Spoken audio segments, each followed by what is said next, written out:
bien, bonjour à tous. Bienvenue ici au World Forum pour cet atelier consacré ce matin donc, aux accélérateurs troisième révolution industrielle. Bienvenue à ceux qui sont avec nous ici dans le public, mais également à tous ceux qui sont en ligne donc, chez vous pour assister à cette matinée. Alors cette matinée, nous allons l'animer donc à deux, donc avec Caroline Adams, qui est la grande patronne des accélérateurs F3, donc, et moi, Didier Copin, donc, directeur F3, mission F3, donc CCI de région Hauts-de-France. Alors peut-être REF3, donc c'est quoi REF3 ? REF3, c'est une dynamique donc, qui a été enclenchée depuis 2013 à l'initiative du Conseil régional Hauts-de-France et de la CCI de région pour engager une forte transition donc à la fois énergétique mais aussi économique dans cette région Hauts-de-France. Alors cette troisième révolution industrielle, donc REF3, donc s'inscrit effectivement dans une transition de cette région, transition des entreprises, transition des territoires, avec quelques clés de compréhension. Bien sûr, on parle beaucoup d'énergie, l'efficacité énergétique, c'est la première chose, mais aussi les énergies renouvelables. On parle beaucoup, évidemment, aussi de la maîtrise des ressources au travers de l'économie circulaire particulièrement, également de la bioéconomie avec la production de ressources par notamment donc l'agro-industrie en particulier. On parle également fortement de nouveaux modèles économiques. Déjà l'économie circulaire, mais aussi par exemple l'économie de la fonctionnalité et de la coopération. Autrement dit, comment demain changer de modèle en proposant des solutions intégrant des produits et des services que l'on peut par exemple louer des produits donc, à nos clients. Et ça permet de revisiter complètement la valeur ajoutée qui peut être proposée aux clients des entreprises.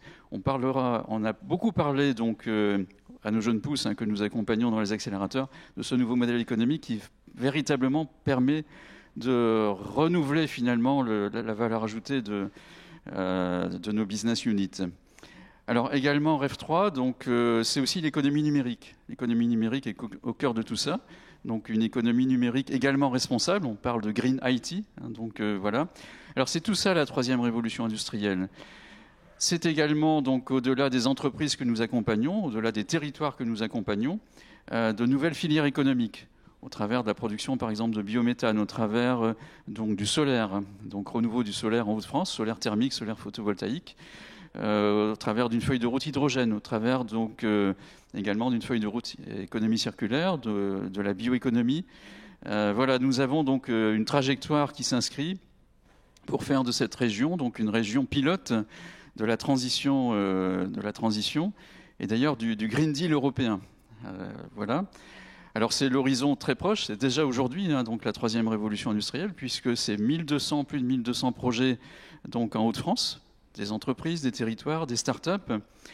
Ce sont aussi de nouvelles filières économiques et au cœur de ces filières économiques, depuis quelques années sont venus donc nous rencontrer des jeunes entreprises en se disant mais finalement nous aussi on voudrait être de la partie, finalement s'inscrire dès le départ de notre création dans ce modèle troisième révolution industrielle. C'est là que depuis 3 ans, nous avons inventé donc, les accélérateurs F3. Alors, c'est quoi les accélérateurs F3 ? Bonjour à tous. Donc, les accélérateurs F3, en fait, sont des parcours d'accompagnement dédiés, comme le disait Didier, à des jeunes pousses ou des porteurs de projets qui souhaitent s'inscrire en fait dans cette dynamique F3.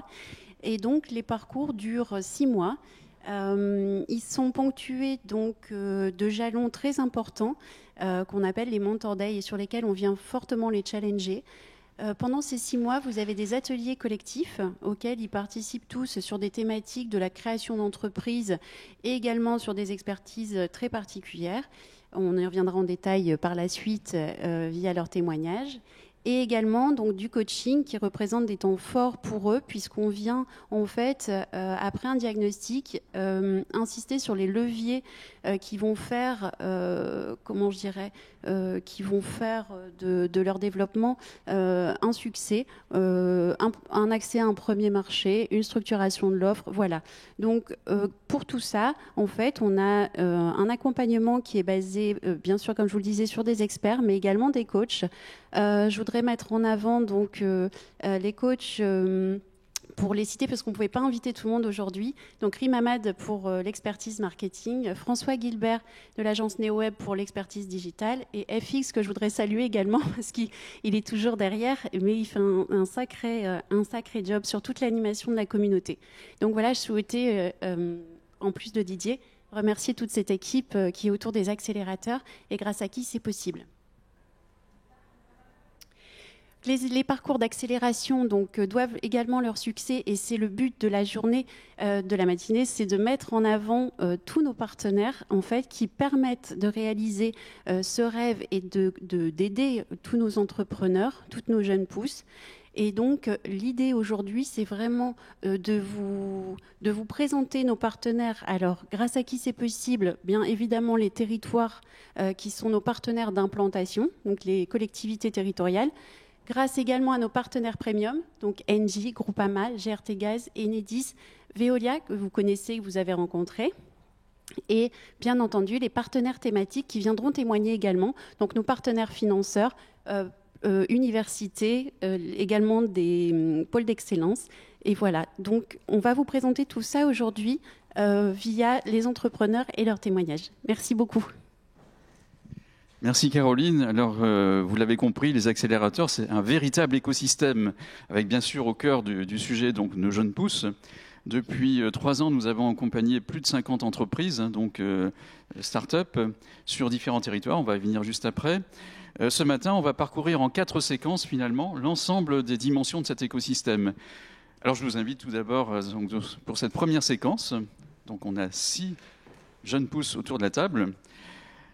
L'objectif pour cette première séquence, c'est de faire finalement un retour d'expérience, donc témoignage de ces jeunes dirigeants, pour qu'ils nous disent en quelques mots finalement qu'est-ce qu'a représenté pour eux l'accélérateur, hein, donc en quoi donc finalement l'accélérateur a été un booster de leur activité, et finalement quels ont été les éléments marquants de ce coaching intensif. Hein. Je rappelle que c'est 6 mois finalement d'accompagnement individuel et collectif de manière vous y passez aussi quelques nuits, par exemple, hein, peaufiner vos projets, etc.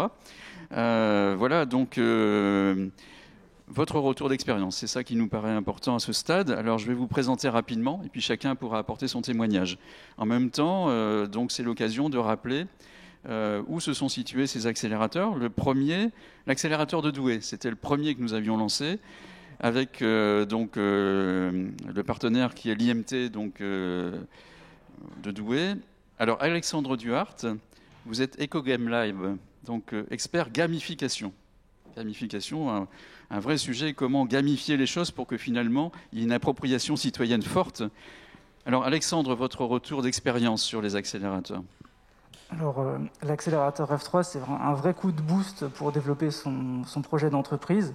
Ça m'a permis à la fois de vraiment bien cadrer mon projet, de le structurer, et d'aller chercher les expertises complémentaires dont j'avais besoin pour me rassurer aussi sur le projet.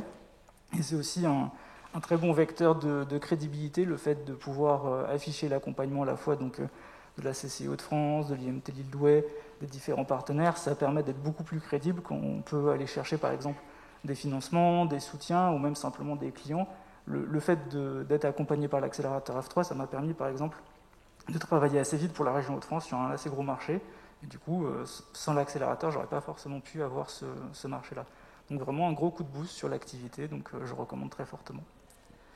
Merci Alexandre. Donc du coup, finalement, en 2 mots, finalement ouverture sur de nouveaux marchés, donc premier client important, et cet apport d'expertise qui est aussi au cœur des accélérateurs.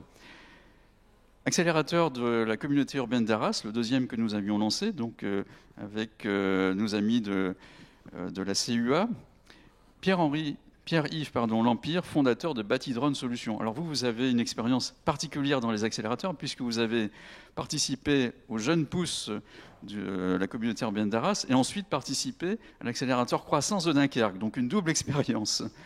Voilà, tout à fait. Donc moi, la première expérience à Arras m'a tellement profité, non seulement au niveau de mon entreprise, parce que l'idée de l'accélérateur F3, c'est vraiment une trousse à outils magnifique dans laquelle on trouve vraiment tout ce qu'on a besoin au niveau formation, au niveau information, non seulement pour son entreprise, mais aussi à titre personnel. Ça nous apprend aussi à devenir chef d'entreprise et de passer du statut de porteur de projet à chef d'entreprise. Et ça, c'est très important, même après pour le développement de l'entreprise.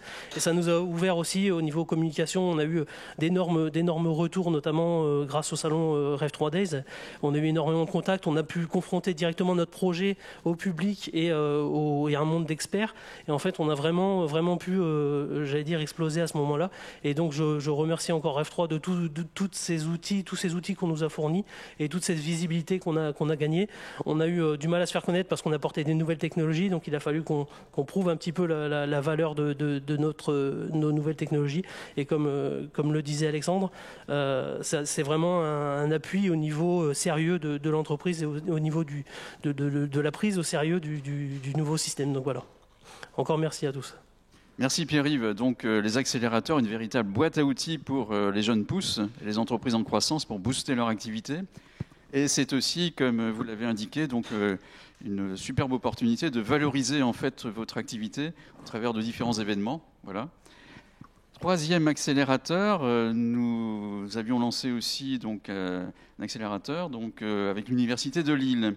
Donc Carla, donc vous êtes designer vélo. Ibo, donc un vélo tout à fait spécial. Voilà, vous allez nous raconter ça rapidement. Quel est votre retour d'expérience sur les accélérateurs ? Alors, par rapport aux accélérateurs, c'est vrai que ça a permis de faire connaître mieux le projet, de rencontrer pas mal de partenaires à pas mal de niveaux et de structurer un petit peu le projet et de pouvoir avancer et de pouvoir prendre confiance de par l'expérience des autres porteurs de projets également, puisque on a formé pendant quelques mois toute une équipe, qui relayait les informations, qui venait un petit peu trouver de l'expérience par rapport aux autres porteurs de projets. Donc ça, c'était aussi important. Il y avait un vrai esprit d'équipe et on a été coaché par des personnes qui étaient vraiment très compétentes dans leur domaine. Je parle de Rim, Caroline, merci encore pour tout ce que tu as fait pour nous tous. Et ça a permis également d'avoir une grande visibilité au niveau de la presse et de pouvoir rencontrer des investisseurs. Et aujourd'hui, en tous les cas sur le projet Haibou, notre vélo fabriqué de façon verte dans les Hauts-de-France, ça nous permet également de pré-commercialiser et de commencer à démarrer un vrai business. Très bien, merci pour ce retour. Alors c'est vrai, structurer son projet, donc c'est vraiment une clé des accélérateurs. Cette question aussi de rendre visible ses savoir-faire, et il y a quelque chose de très important que vous avez indiqué, cet esprit aussi quelque part de promotion, d'échange entre les jeunes entreprises qui favorise finalement, on s'épaule mutuellement dans les accélérateurs. Certains ont peut-être plus un profil technique, d'autres plutôt un profil commercial, etc. Mais en tout cas, ça fait promotion et du coup, chacun peut épauler les autres. C'est ça aussi, les accélérateurs, booster son activité au contact. Chacun a un retour d'expérience différent et chacun a contribué à aider les autres. Et c'était vraiment très, très important et ça continue d'ailleurs. On continue à être en contact et à échanger et on continue à être en visibilité grâce à Rêve 3. Et ça, c'est très important. Merci. Et c'est vrai aussi que les accélérateurs deviennent un vrai réseau régional. L'ensemble des promotions, donc, bien sûr, échangent au sein de la promotion, mais aussi entre elles. Et là, donc, on a des événements qui vont arriver donc, pour mettre véritablement en réseau, encore plus, en club, finalement, donc, des jeunes entreprises, l'ensemble de nos accélérés. Accélérateur donc, de Dunkerque, avec la communauté urbaine de Dunkerque, avec aussi le partenariat Eura-Énergie et l'ULCO, Université Littorale Côte-d'Opale. Jean Sobozinski, gérant Evolsys Énergie. Donc là, on est au cœur de Rêve 3, donc avec les questions énergétiques. Jean, votre retour d'expérience ? Tout à fait. Donc l'entreprise s'appelle Evolsys. D'ailleurs, on travaille dans l'énergie, on fait de la récupération d'énergie sur les eaux usées. Et en fait, le parcours Rêve 3, j'ai pris le train un peu en marche sur l'accélérateur croissance de Dunkerque, puisque j'avais rencontré la CCI pour du financement. L'entreprise avait 3 ans et je souhaitais passer en fait une étape, faire passer une étape à l'entreprise et la développer. Et donc j'ai été emmené dans l'accélérateur sur Dunkerque. Et il est évident que sans cet accélérateur, j'aurais mis beaucoup plus de temps, ou j'aurais eu plus de difficultés, je pense, à boucler ce premier tour de table. Et l'accélérateur, pour moi, ça a été vraiment... J'avais une vision qui, dans mon esprit, était plutôt claire de où je voulais aller. Mais entre ce qu'on a dans son esprit et ce qu'on arrive à faire passer aux gens qu'on peut rencontrer, etc., des fois, il peut y avoir un petit décalage. Et donc, ça permet de structurer sa pensée et de pouvoir mieux ensuite expliquer là où on veut aller.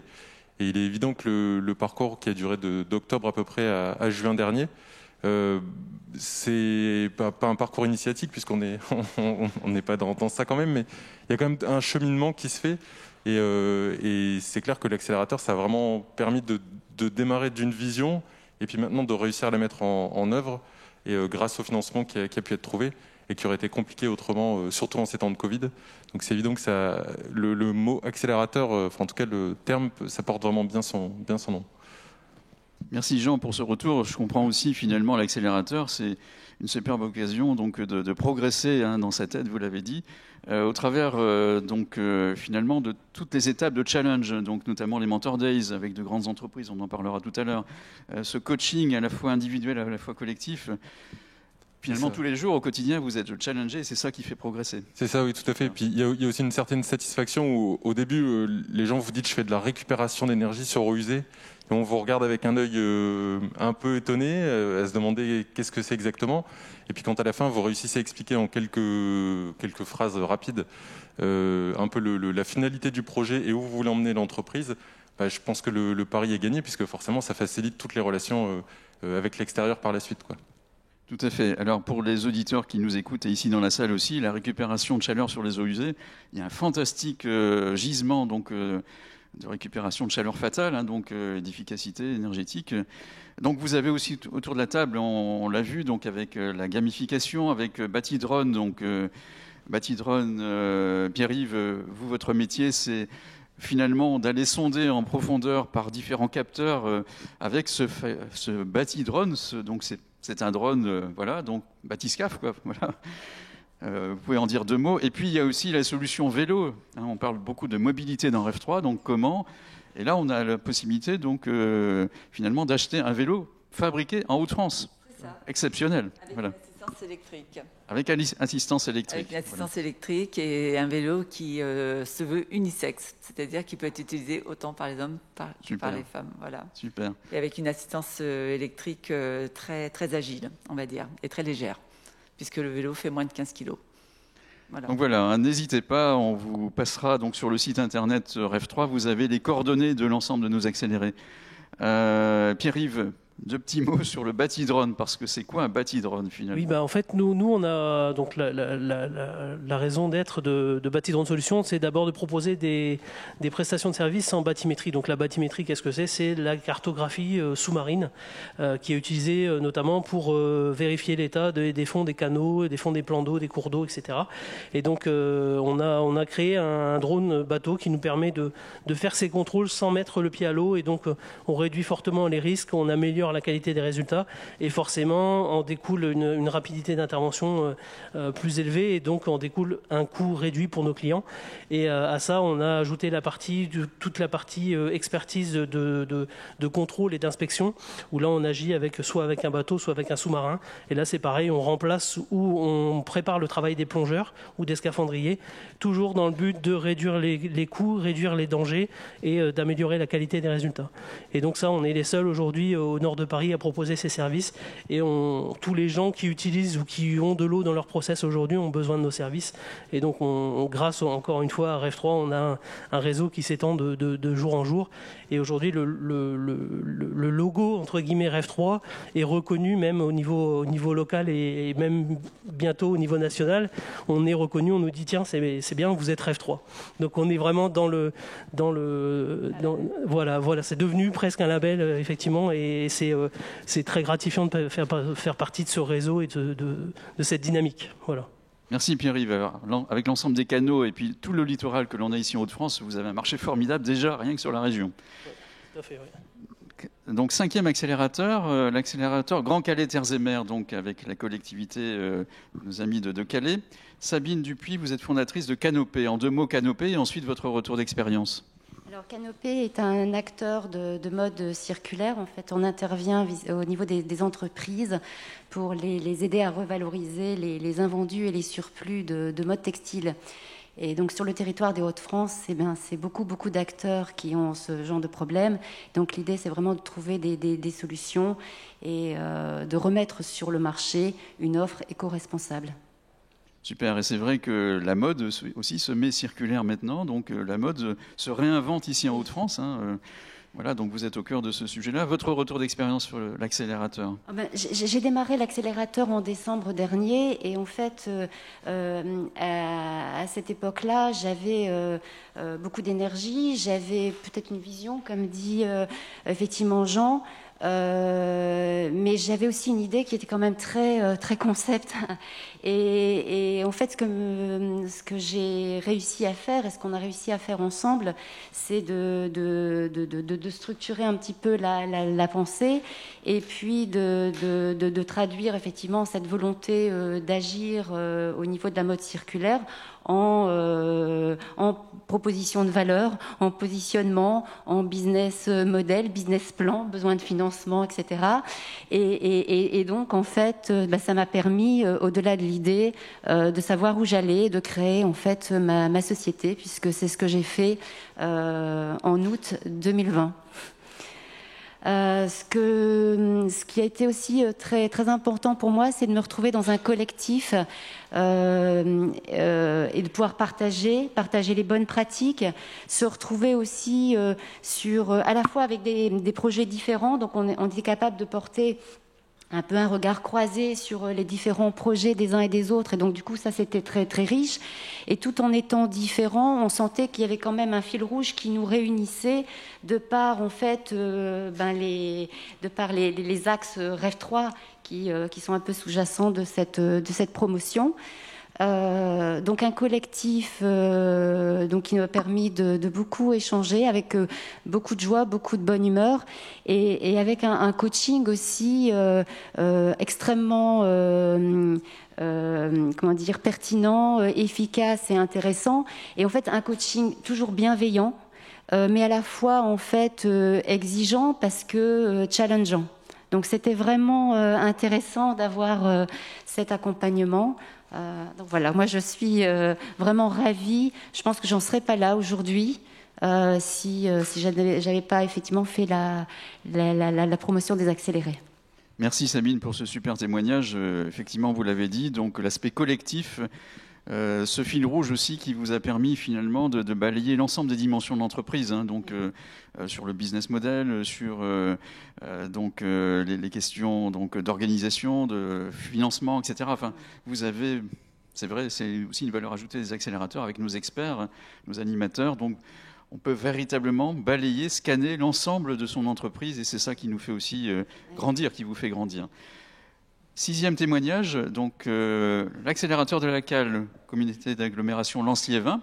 Donc avec Amélie, vous êtes fondatrice de Trop bien, ça doit être super, trop bien. Oui, bien sûr. Alors Trop bien, c'est une marque de vêtements et d'accessoires upcyclés pour enfants. C'est réalisé en atelier d'insertion à Calais. Je suis arrivée dans l'accélérateur de Lens-Liévin au mois de janvier. Alors déjà, effectivement, le fait de rentrer dans l'accélérateur, déjà, ça crédibilise effectivement le projet au niveau de sa circularité du produit. Ensuite, c'est vrai que du coup, ça nous permet aussi, nous, de sortir un peu, de prendre un peu de hauteur sur nos projets. Et à travers les différents ateliers de formation, aussi bien en communication qu'en marketing, qu'en gestion financière, qu'en propriété intellectuelle, ça nous permet aussi à la fois de rentrer vraiment en détail sur des points essentiels de nos entreprises. Et c'est vrai qu'aussi les Mentors Day vont effectivement venir vraiment nous challenger et d'aller peut-être même plus loin dans nos projets et même au niveau de la circularité du produit. Donc voilà, donc c'est vraiment une très belle expérience et vraiment un accélérateur, je confirme. Merci beaucoup Amélie donc, pour ce témoignage. Merci à vous 6 véritablement pour ce retour d'expérience. Donc je pense que pour tous ceux qui sont créateurs d'entreprises, n'hésitez pas, contactez-nous pour les accélérateurs. Un seul contact@rev3.fr. C'est tout simple, vous nous écrivez dès demain matin. On est, peut-être pas tout à fait, mais voilà, au café, avec Caroline et puis François-Xavier aussi qui est dans l'équipe, à votre chevet pour vous entendre parler de votre projet et puis vous proposer de de venir aussi nous rejoindre dans les accélérateurs, dans les prochaines promotions. Merci à vous 6 et merci à l'ensemble des accélérés qui nous ont fait confiance. Ils sont plus de 50 aujourd'hui. Voilà. On va passer à la deuxième séquence, donc changement de plateau. Changement de plateau.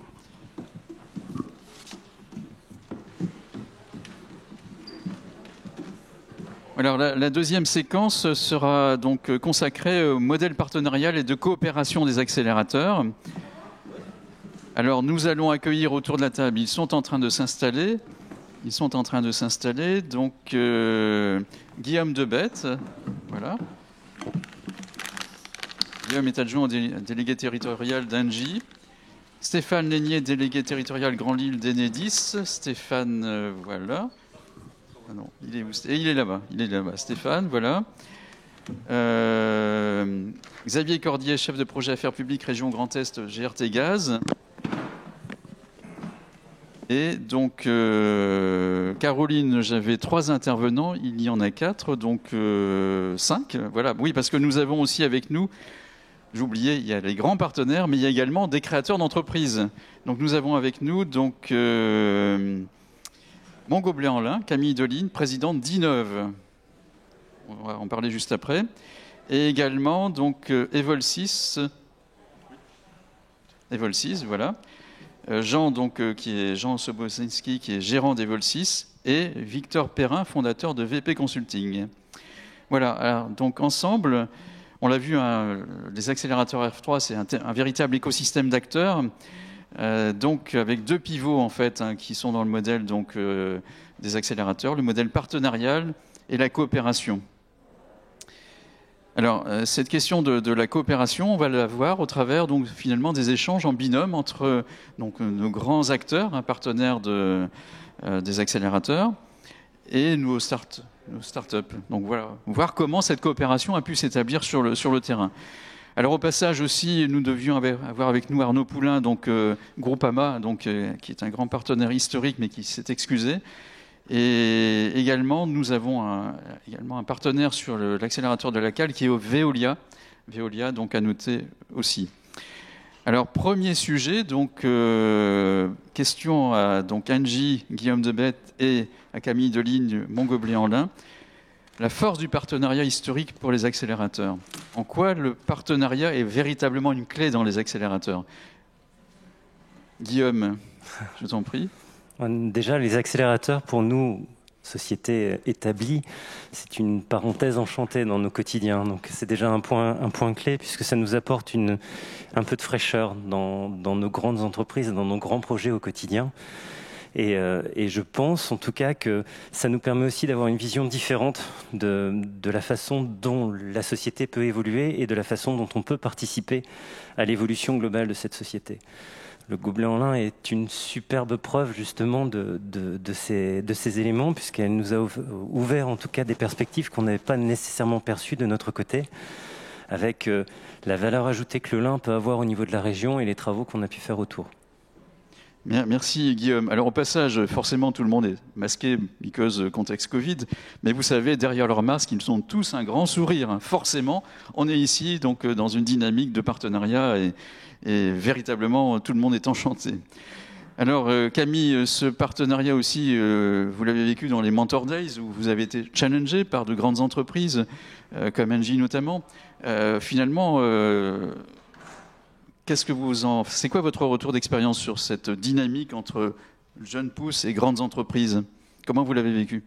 Donc moi déjà j'ai intégré l'accélérateur de l'université de Lille, donc ça fait à peu près 1 an que ça s'est terminé, et donc oui, au cours des Mentor Day, un vrai échange avec les mentors qui donc permettent de faire évoluer le projet, d'avancer dans la bonne direction. Et c'est vrai qu'à l'issue de l'accélérateur, c'est un réseau qui est quand même assez important et qui permet d'avoir des prospects des contacts, des personnes qu'on peut contacter quand on a des questions. Et c'est vrai que ce partenariat a continué pour nous lorsqu'on a vraiment pu lancer le produit et le commercialiser, notamment Engie qui a justement commandé des gobelets en lin pour son événement qui était aussi lié au lin. Donc voilà, il y a vraiment une vraie... c'est pas seulement un mentor day où on vient, on échange, il y a vraiment derrière une vraie synergie et une vraie continuité dans l'accélérateur. Une fois qu'on est sorti du cursus un peu plus... entre guillemets scolaire avec les ateliers, quand on est vraiment lancé dans le grand bain, il y a vraiment une continuité, même par rapport à la CCI, qui a également commandé des gobelets. Donc nous, on est content de voir que c'est un vrai échange et dans la continuité et dans la durée. Guillaume, par rapport à ce que dit Camille, donc l'implication des grands acteurs aussi, comment Engie a vécu cette implication, donc très concrète sur le terrain aussi.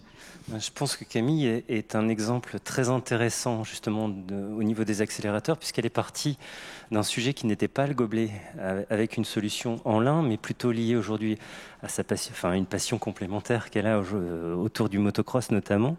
Et les accélérateurs lui ont permis de réorienter, en tout cas de diversifier au minimum son activité. Et je pense que les mentors y ont participé d'une façon ou d'une autre au-delà des équipes de la CCI. Et donc c'est exactement l'intérêt de ces accélérateurs, c'est de pouvoir trouver le modèle économique qui est le plus intéressant et le plus viable pour la structure qui se met en place.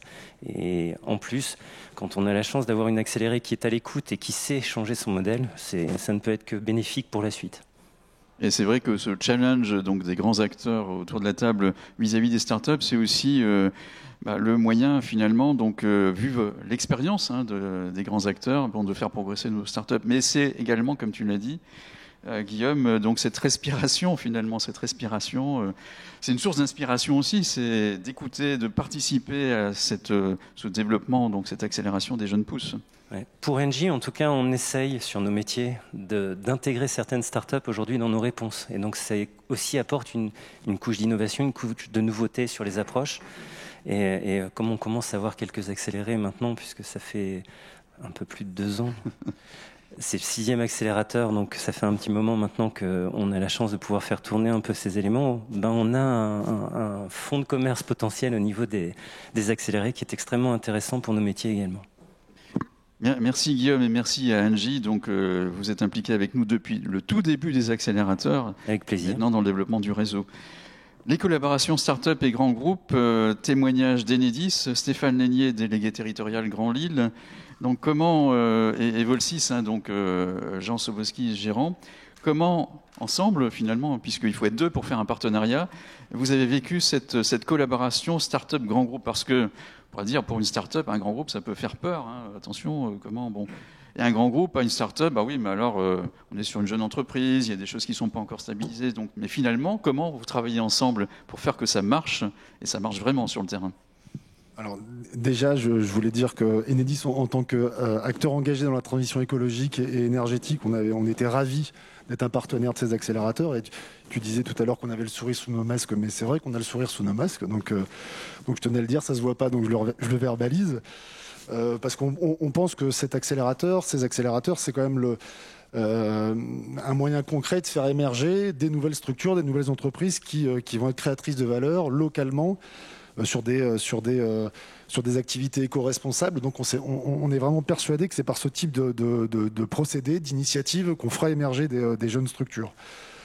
Alors pour répondre à la question sur le partenariat entre les startups et les grands groupes, moi je le perçois comme un partenariat gagnant-gagnant, c'est-à-dire que pour les accélérer, ils l'ont dit tout à l'heure à la table ronde précédente, c'est le moyen d'avoir un regard d'un grand groupe déjà établi, de se faire challenger son projet, et éventuellement, si l'activité est compatible avec celle du grand groupe, de mettre en relation, d'apporter de l'expertise à ces jeunes startups.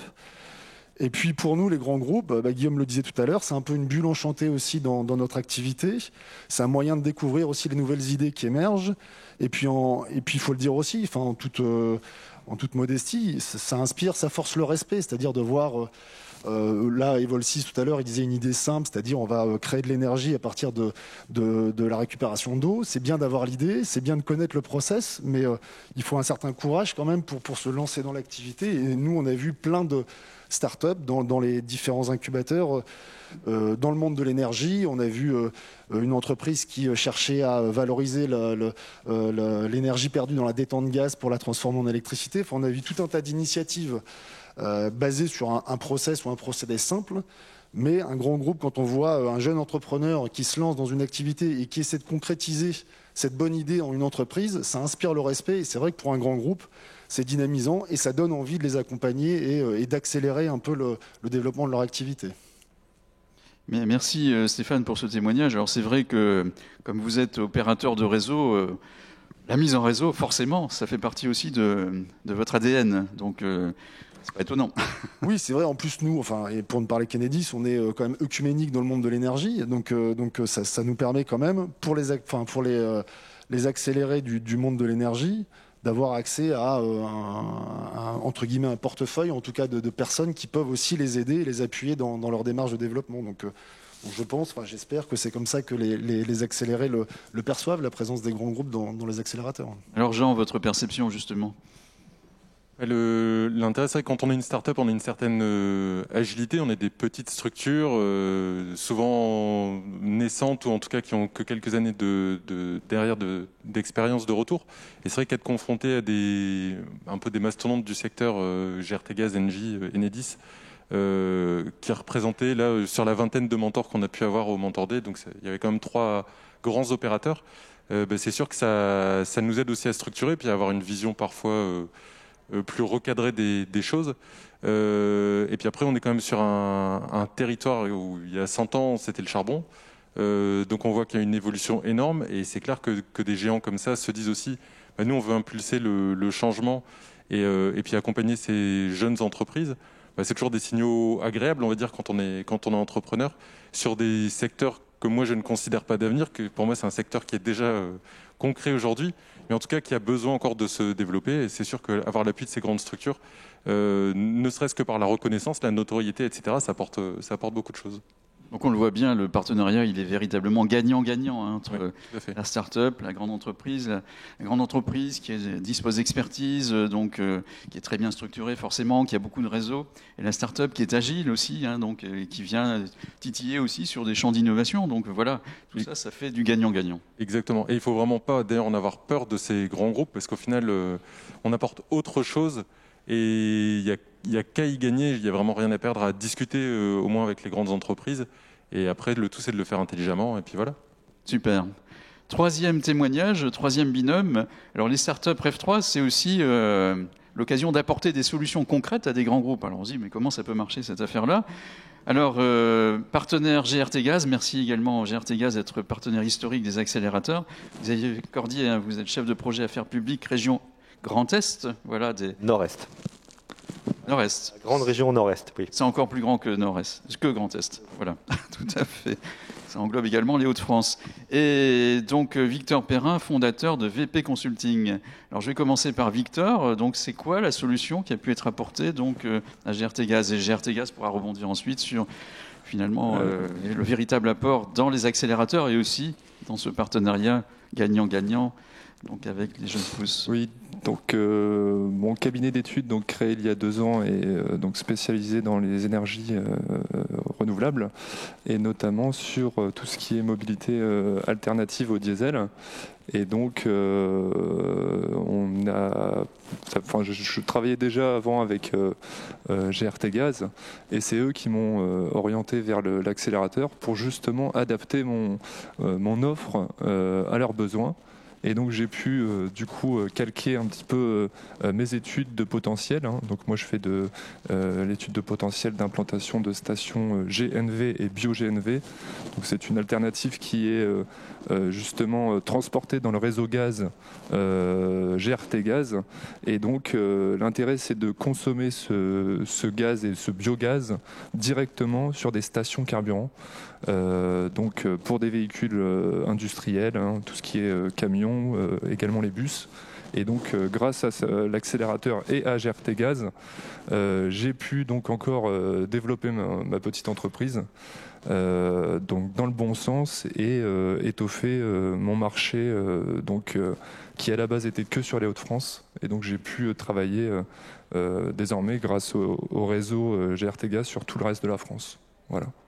Très bien, Victor. Et au passage, donc, vous avez parlé donc, de la production de biométhane donc, en Hauts-de-France et du gaz naturel véhicule. Alors c'est vraiment un sujet, je le rappelle, et GRT Gaz pourrait compléter également.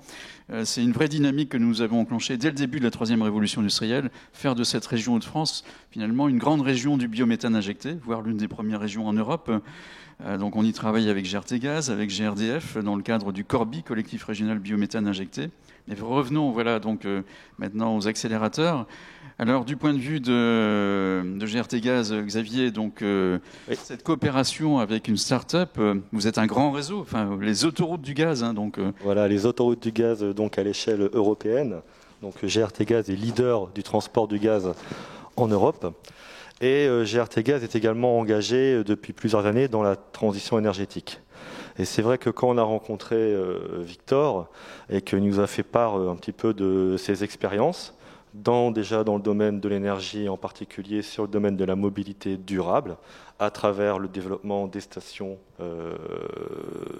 d'approvisionnement GNV et bio-GNV, eh bien forcément, le partenariat, je dirais, s'est trouvé évident.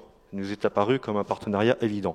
Et c'est vraiment là-dessus que je voudrais insister. Moi, c'est un partenariat gagnant-gagnant. C'est-à-dire que oui, GRT oriente sa stratégie de développement à travers, en se calquant sur les grands axes, les grandes ambitions de la transition énergétique. Et en fait, Victor, de par la création de son activité, vient compléter la chaîne de valeur de ce qu'on appelle le biométhane, l'injection du biométhane. En effet, quand on travaille sur l'injection du biométhane, eh bien, on doit à la fois regarder au niveau de la production, mais également sur les usages. Et c'est là-dessus que Victor a apporté son expertise. Et c'est là aussi où on a vraiment travaillé en étroite collaboration.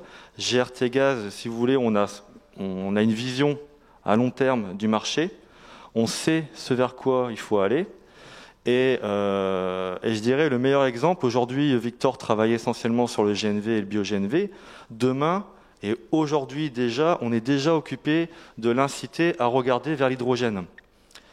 Et tout à l'heure, je vous ai repris par rapport au territoire que je couvre, donc la région nord-est, concrètement, voilà, ça permet aujourd'hui à Victor de travailler sur un projet avec un de mes collaborateurs, Jérôme Guichard, sur un projet donc, qui a lieu dans l'est de la France, au niveau de la métropole de Nancy, et qui est un projet majeur de conversion d'une canalisation à l'hydrogène. Donc vous voyez, Victor a commencé sur le biogaz, et demain, il va être amené à développer sa structure. Et d'ailleurs, je pense que tu peux annoncer... Oui, alors, du coup, déjà au cours d'accélérateur, j'ai pu trouver... l'équipe s'est agrandie déjà d'une personne. Et déjà d'ici fin d'année, on est à la recherche d'une personne complémentaire également pour étoffer l'équipe. Donc voilà, c'est tout bénéfique. Alors effectivement, on le voit bien dans ce partenariat gagnant-gagnant. Donc Xavier, vous l'avez parfaitement exprimé. Bon, avec la grande entreprise, c'est aussi l'occasion pour les jeunes pousses de découvrir des niches possibles de marchés qui vont s'ouvrir. L'hydrogène demain, il y a plein de solutions à inventer pour véritablement lancer l'hydrogène.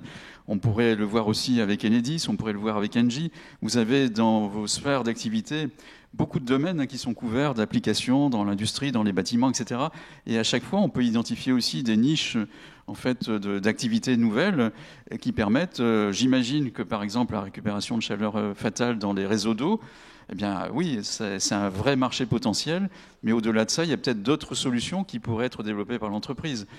Au niveau des gobelets en lin, bon, là, effectivement, alors il n'y a pas que les gobelets dans l'activité d'Innov, il y a aussi plein d'autres champs liés à l'usage du lin. Donc, ça peut aussi donner, en tout cas, au travers des accélérateurs et de ce partenariat gagnant avec les grands groupes, on voit aussi l'opportunité pour les jeunes entreprises bien, de continuer à développer leurs activités, d'enrichir finalement leurs propositions de valeur.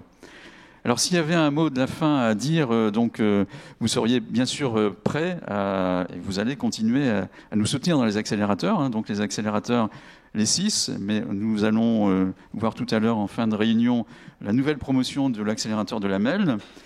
Alors j'ai de bonnes nouvelles aussi, je vais peut-être pas faire un scoop à l'antenne, mais bon, on a une bonne nouvelle sur un accélérateur qui va démarrer quelque part dans les Hauts-de-France, plutôt vers la côte, là, hein, donc voilà, dans les mois qui viennent. Donc, et on a celui de Douai aussi, deuxième accélérateur de Douai avec la communauté d'agglomération du Grand Douaisis, donc qui va être enclenché prochainement.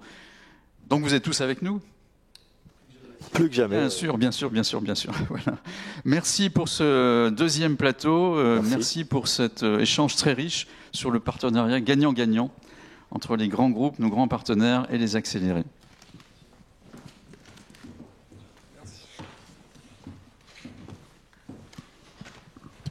Alors nous allons passer donc à la troisième partie de cette matinée, consacrée finalement, toujours dans l'écosystème accélérateur, à l'ensemble de nos partenaires, donc experts thématiques notamment. Alors j'ai le plaisir d'accueillir Xavier Henbel du Crédit Coopératif. Voilà, bonjour Xavier. Vous êtes directeur du centre d'affaires de Dunkerque et Lille, hein, donc du Crédit Coopératif. Voilà. Sur le mercato. Sur le mercato, voilà. Également donc Claude Callès, mais lui Claude il est en visio normalement. Alors j'espère que la communication sera possible. Claude Callès, directeur opérationnel d'Eura Énergie, grand partenaire donc de l'accélérateur de Dunkerque. Également donc Loïc Guyot, directeur général des services de l'Université du Littoral Côte d'Opale. Bienvenue à l'ULCO. Toujours sur Dunkerque, c'est un focus spécifique accélérateur de Dunkerque. Yannick Vizouve, vous êtes directeur du développement de l'économie du tourisme de la CUD, communauté urbaine de Dunkerque. On a fait le tour de l'ensemble des Caroline, de l'ensemble des participants pour cette partie-là. Oui, je n'ai oublié personne. Tout le monde est là. Voilà. Alors on accueille aussi avec nous Louis-Philippe Lervac. Louis-Philippe, tu peux t'installer. Louis-Philippe Lervac, donc président de la CCI Grand Lille et également président de la commission régionale de développement durable et REF3. Donc qui préside à l'ensemble des travaux et orientations de la troisième révolution industrielle en Hauts-de-France.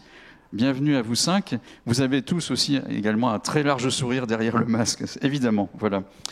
Alors, l'écosystème accélérateur des expertises, première expertise importante pour les accélérer, la question financière, les expertises financières. Alors, nous avons un partenaire de choix qui est le Crédit Coopératif, avec qui nous avons lancé depuis pas mal d'années maintenant le livret d'épargne troisième révolution industrielle, qui dispose aussi de facilités de financement avec un prêt lié au livret REF3. Donc, Xavier. Oui, donc effectivement, on est un partenaire historique de REF3, puisqu'on a lancé en 2015 le livret REF3, qui est un livret d'épargne populaire, dont la vocation première est de pouvoir financer des projets liés à la troisième révolution. C'est un livret qui est accessible à toutes les personnes physiques et également aux associations.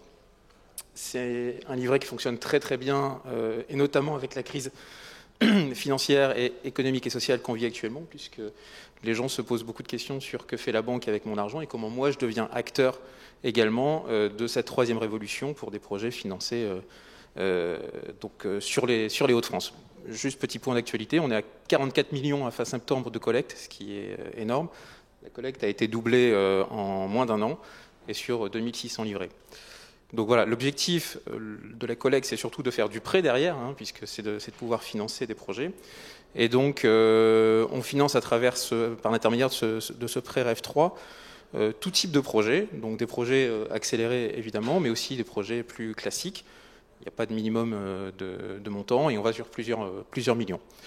L'objectif, c'est d'accompagner aussi les accélérés dans leurs projets, de les challenger lors des Mentor Day, de les accompagner, puisque c'est quand même un parcours du combattant de se lancer, de se confronter. Je trouve que les accélérés sont tous de grande qualité.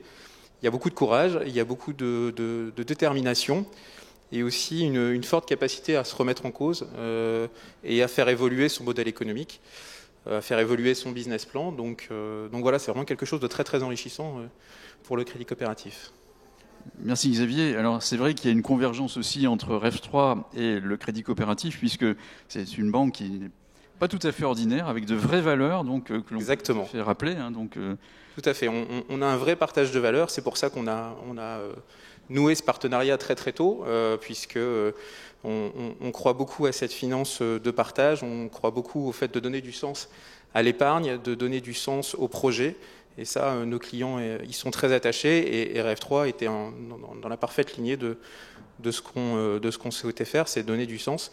Et on voit qu'aujourd'hui, ça a encore plus d'intérêt avec la période actuelle qu'on peut vivre. Alors j'imagine que l'échange entre les jeunes pousses qui sont toutes porteurs de sens dans ce qu'elles proposent comme valeur de développement économique, et vous-même, c'est très riche. Comment vous l'avez vécu au quotidien, l'accélérateur Alors c'est très riche, ça permet aussi à nous banquiers de se remettre en cause parce qu'on est face à des porteurs de projets qui arrivent avec des idées nouvelles, donc c'est-à-dire qu'il n'y a pas de modèle économique, il n'y a pas de business model existant sur lequel nous on peut s'appuyer et on peut travailler, donc ça veut dire qu'il faut qu'on échange beaucoup avec les porteurs de projets. L'idée aussi pendant les Mentor Days, c'est de pouvoir entre guillemets, les accélérer, ça porte bien son nom, c'est-à-dire de leur faire gagner du temps, c'est qu'une fois que le projet est mature, qu'ils soient prêts à aller chercher du financement, à pouvoir se faire financer, et que finalement toutes les questions que le banquier se pose, elles se soient déjà posées, et que le jour où le dossier est prêt à sortir, eh bien on puisse trouver un financement qui corresponde et enfin lancer l'activité adéquate. Merci Xavier pour ce témoignage. Alors focus maintenant sur l'accélérateur lancé avec la communauté urbaine de Dunkerque. Oui. Ah, Claude, voilà. Oui, excuse. Bonjour Claude. Claude Calès, qui est directeur opérationnel d'Eura Énergie. C'est ça, Claude, tu nous entends bien ? Parfait. J'imagine qu'en ligne, nos internautes entendent parfaitement Claude.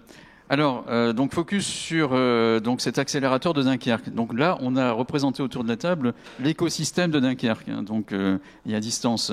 Et on a aussi Pierre-Yves qui nous a rejoint, parce qu'évidemment, Pierre-Yves, c'était normal qu'on te mette aussi autour de la table. C'est toi qui as vécu sur le terrain l'accélérateur croissance. Je rappelle que c'était un accélérateur croissance. Alors, Alors, on a perdu Claude, du coup. On va démarrer par l'ULCO, l'Université littorale Côte d'Opale. Loïc, le partenariat avec l'université, en quoi consiste-t-il ? Et j'imagine que vous avez apporté aussi l'ensemble des compétences des laboratoires aussi pour faire progresser challenger nos jeunes entreprises. Alors tout à fait. Pour l'ULCO, l'Université littorale Côte d'Opale, rappeler effectivement qu'on est une université dite à dimension humaine, une université de 10 000 étudiants, 300 chercheurs, ce qui représente aussi 13 laboratoires, avec une réputation nationale, voire internationale pour certains d'entre eux. Université effectivement en prise aussi avec son territoire, avec une forte interaction avec les collectivités qui composent son périmètre, dont la communauté urbaine de Dunkerque pour le territoire dunkerquois. J'ai évoqué effectivement des laboratoires avec une recherche de plus en plus intégrée avec l'écosystème, en prise avec le territoire.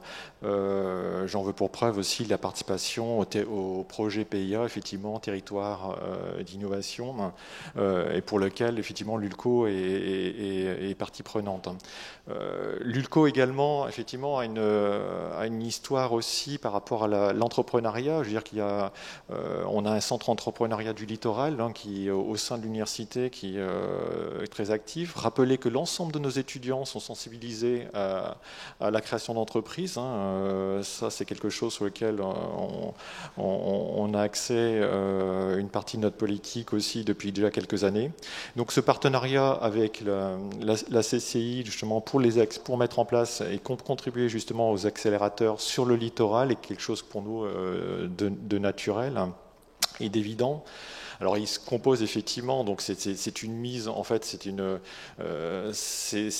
mise à disposition d'expertise en fait sur l'accélérateur de Dunkerque, une contribution à l'ingénierie du programme, mais aussi une mise à disposition aussi de ressources. Ça peut être des projets d'études effectivement de la part d'étudiants de master ou d'écoles d'ingénieurs ou de commerce, mais également aussi naturellement un accès facilité à nos laboratoires de recherche. Donc voilà, outre la contribution financière et matérielle de l'université, c'est cet apport effectivement de ressources qui peut représenter effectivement un intérêt pour un accélérateur de ce type. Alors c'est vrai que c'est très concret, hein, donc puisque ce travail avec des laboratoires, voire avec des étudiants, donc ça peut permettre véritablement, puisque quand on est une jeune entreprise, Pierre-Yves, j'imagine que vous allez me dire ça aussi, finalement au départ on est tout petit, quoi, hein, donc on démarre, souvent c'est le dirigeant tout seul, et ensuite on commence à se développer, mais l'apport d'étudiants peut être considérable.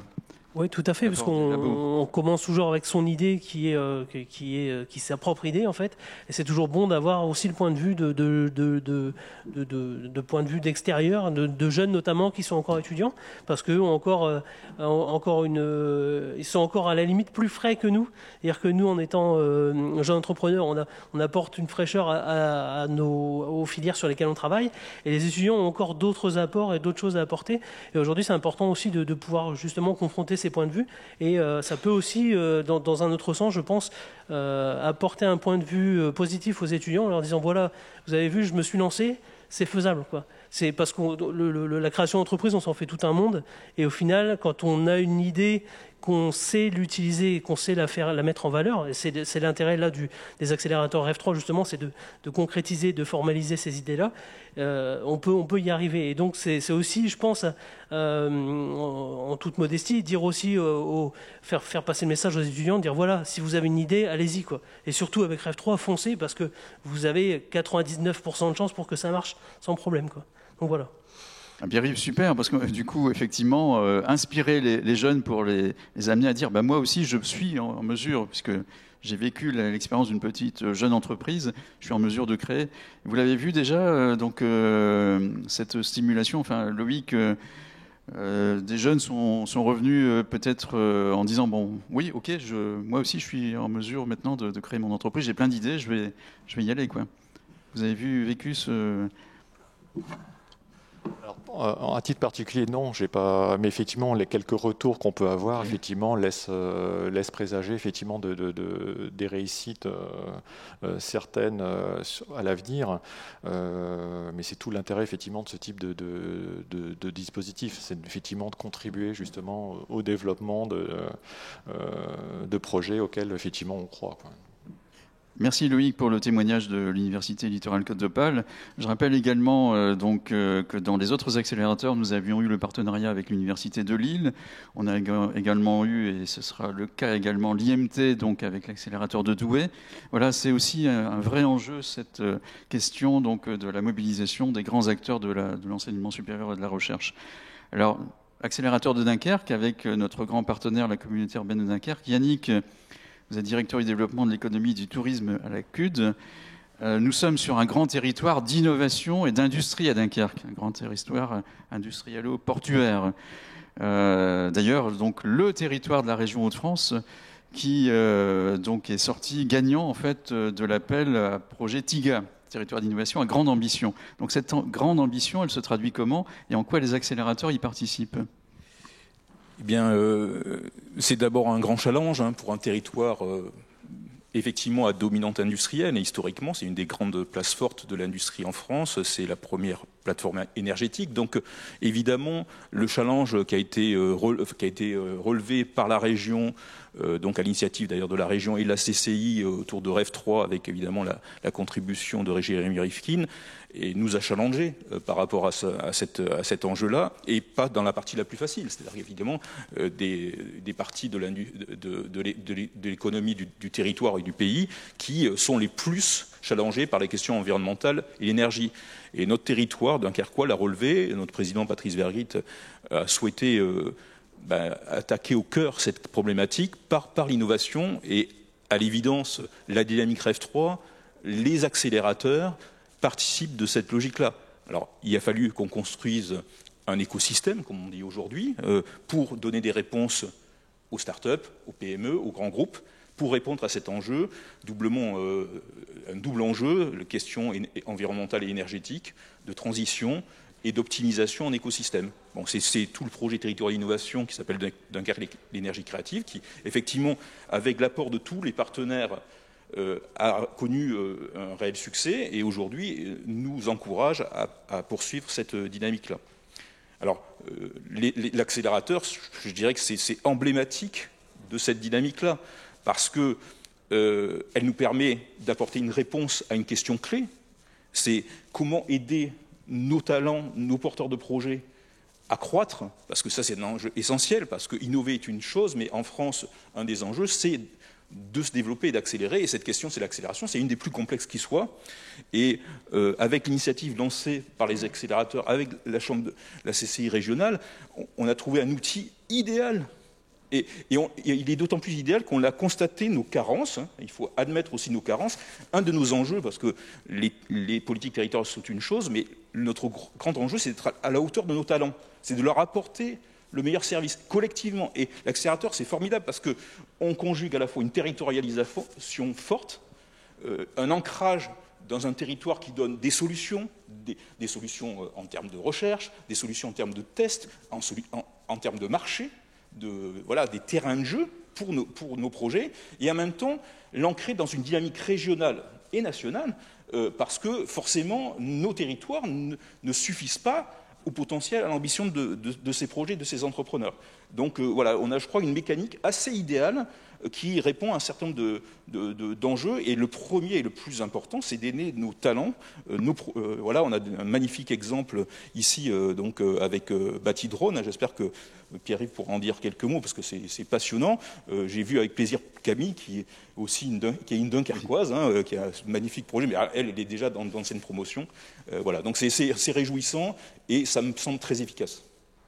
Merci Yannick pour ce retour. Effectivement, c'est quelque part créer le terreau fertile pour faire permettre ce développement des jeunes pousses du territoire. Donc voilà, tout à fait. Oui, bien sûr, j'oublie pas Claude. Claude, justement, donc tu nous entends bien ? Moi, j'entends bien. Vous devez m'entendre aussi maintenant. Parfait, super. Donc Claude, ton retour d'expérience en qualité de directeur opérationnel d'Eura Énergie. En 2 mots, Eura Énergie, d'ailleurs. Donc Eura Énergie, donc un vrai creuset d'innovation sur le territoire rassemblant l'ensemble des acteurs. C'est bien ça ? Oui. Oui, en fait, je vais juste finir la phrase de Yannick qui décrivait la commande du président Vergrit pour créer un écosystème tourné vers l'innovation pour accompagner la transition énergétique et l'économie circulaire à Dunkerque. Donc cela s'appelle désormais Eura Énergie. On est un groupement d'intérêt public et on a la lourde charge de déployer une offre de services complète pour accompagner l'innovation et donc accompagner des porteurs de projets comme ceux qui le sont au travers de l'accélérateur REF 3. Nos 2 thématiques, transition énergétique, économie circulaire, sont naturellement pleinement dans l'esprit REF 3 de la région. Et donc on contribue effectivement à animer cet écosystème, l'accélérateur F3 étant un écosystème désormais dans l'écosystème à Dunkerque. Ça nous permet de nourrir l'écosystème local avec l'écosystème accélérateur et inversement. Je pense qu'on y est plutôt bien arrivé. J'ai vu Jean et Pierre-Yves par exemple qui à mon avis ont vécu de belles heures à Dunkerque, en tout cas je l'espère. Voilà pour notre rôle aujourd'hui. On a donc hébergé cet accélérateur en termes de logistique. Pour rebondir sur l'idée de faire en sorte que les gens se croisent et que les écosystèmes se croisent, on a naturellement une proximité avec l'ULCO et désormais avec l'IMT. Donc en fait, on réunit deux de vos partenaires, d'enseignement et de recherche à Dunkerque. Et ça nous permet en fait d'affirmer un peu plus le leadership historique du territoire dunkerquois sur les thématiques de transition, mais aussi d'avoir un vrai terrain de jeu, comme le disait Yannick, avec un vrai port industriel en pleine transformation, labellisé comme tel par l'État au travers de territoires d'innovation, mais aussi au travers de territoires d'industrie. Tout ça étant incarné par une marque désormais, Dunkerque l'énergie créative. On est ravis en tout cas d'avoir une telle émulsion à Dunkerque autour de tout ça. Et juste pour compléter tes propos, Didier, j'aurais ajouté que le prochain accélérateur du littoral des Hauts-de-France est dans sa partie la plus au nord. Voilà. Donc le plus au nord possible, donc au-delà de Dunkerque, voilà, c'est Dunkerque. Donc, effectivement, suite à cette première expérience de l'accélérateur croissance, nous allons continuer et nous prévoyons donc dès 2021 donc un nouvel accélérateur. Et ce sera d'ailleurs une série en fait. On ne va pas s'en arrêter là. On a un programme sur, je pense, Yannick, on peut en parler, donc sur plusieurs années, sur au moins 3 ans. Oui, je crois que l'expérience est tellement positive qu'elle nous engage à la poursuivre. Moi, ça me donne l'occasion de souligner un facteur humain, parce qu'évidemment, le développement n'est fait que de femmes et d'hommes et de leur énergie. Et là, il y a une notion de promotion qui est quand même assez réjouissante. Alors, je ne sais pas, je ne connais pas tous les secrets de cette année passionnante, mais voilà, je pense qu'il y a aussi un facteur humain, tu l'as très bien dit, voilà, de fertilisation croisée, d'enrichissement et d'éclaircissement rapide en fait des stratégies par ce collectif.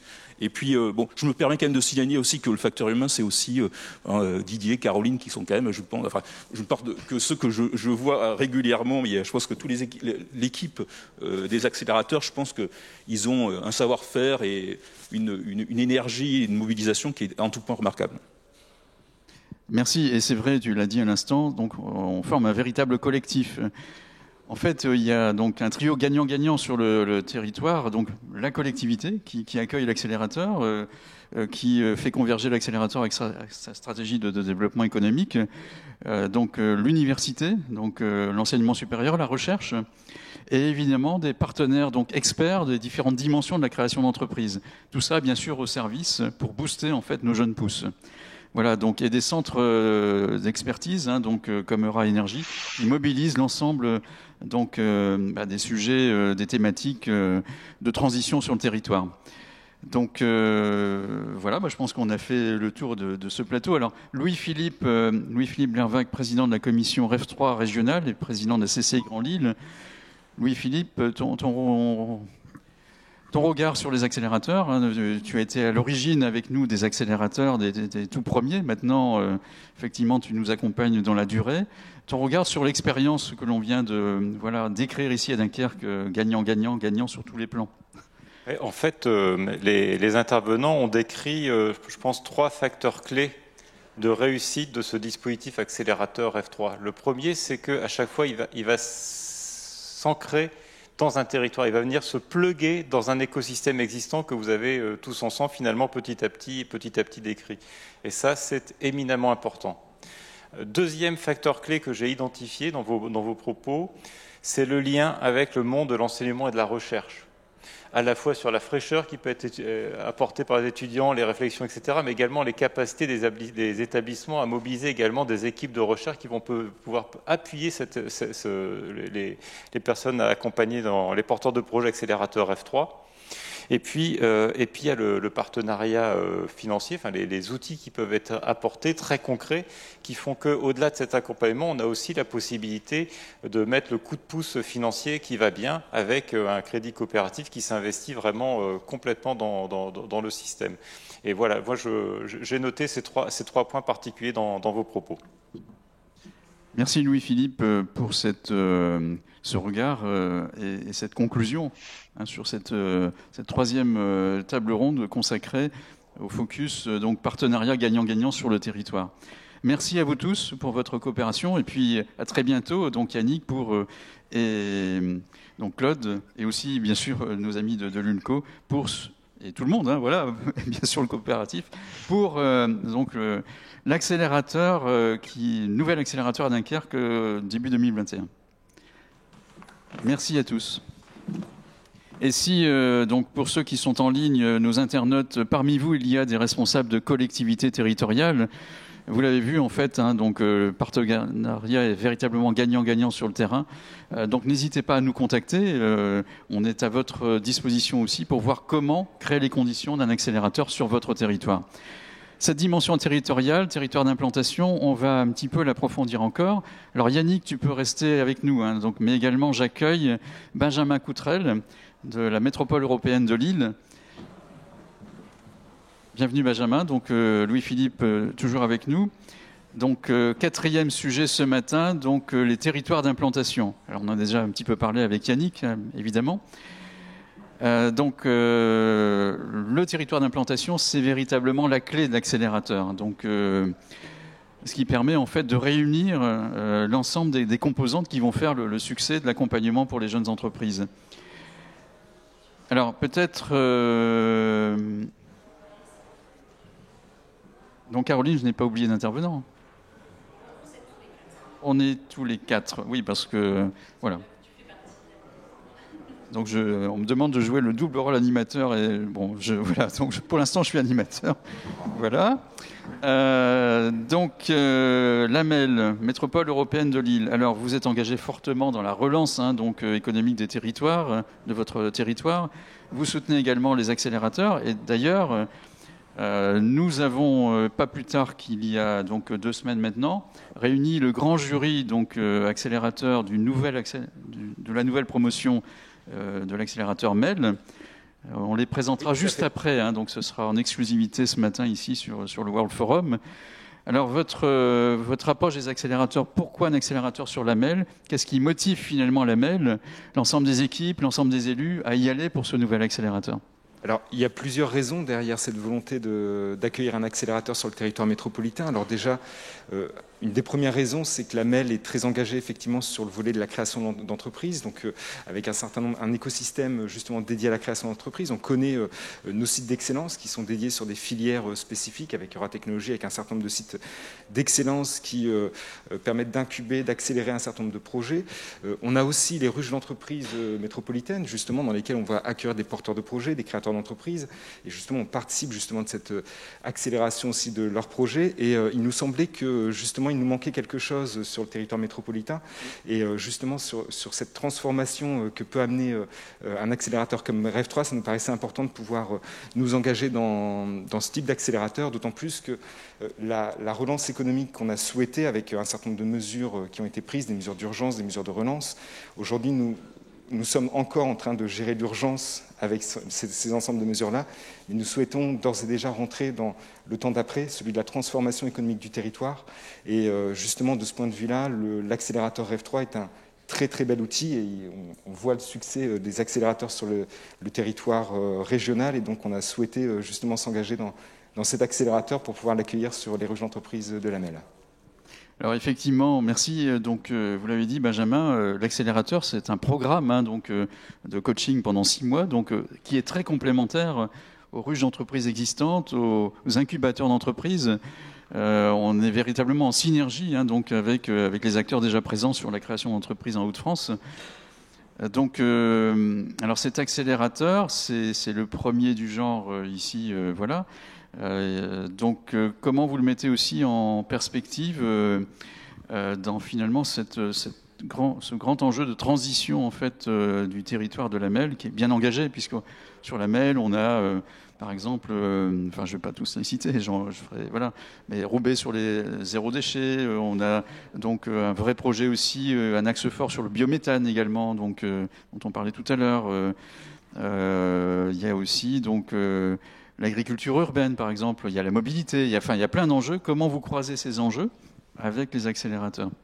Justement, je pense qu'il nous manquait peut-être ce coup de pouce donné par de l'expertise apportée à des porteurs de projets, à des créateurs d'entreprises. On a effectivement un certain nombre de projets qui nous permettent de nous engager dans une transformation économique sur le territoire. Et l'objectif était aussi de pouvoir accompagner des porteurs de projets, des créateurs, pour accélérer par le biais justement d'une expertise, d'un accompagnement dédié par le biais de l'accélérateur REV3 et de faire en sorte que leur projet soit à la fois sécurisé, qu'ils puissent accélérer le développement de ce projet-là et qu'ils l'inscrivent dans la durée sur le territoire. Et c'est justement cet objectif-là, puisque justement vous avez cité les zéro déchets, vous avez cité la mobilité, vous avez cité un certain nombre de points, et qui justement rentrent dans l'accélérateur et qui vont permettre demain d'ancrer les entreprises et leurs projets sur le territoire et justement sur ces projets plus larges qui sont portés sur le territoire. Alors c'est là aussi où l'importance du jury, qui réunit différents acteurs avec vous, pour bien finalement identifier également les entreprises qui peuvent s'inscrire demain dans la stratégie du territoire. Oui, absolument. Et je dirais que pour une première participation, parce que c'est le premier accélérateur et le premier jury auquel on participe, ça a été quand même très compliqué parce qu'il y a eu beaucoup de projets qui ont été proposés, des projets de très grande qualité. C'est vrai que on a eu le retour sur justement des expériences sur notre territoire. On ne s'attendait pas forcément à la qualité, l'intelligence qu'il pouvait y avoir derrière ces projets-là. Et je dirais que sur l'ensemble des projets, la sélection a été très dure, puisque justement, ils étaient tous de très grande qualité. On remercie l'ensemble des porteurs de projets pour ces propositions, et la sélection a été dure, mais on voit que les 12 projets qu'on découvrira après, les 12 porteurs de projets et accélérés qu'on découvrira après, sont d'une très grande qualité et vont pouvoir s'inscrire justement dans cette démarche-là.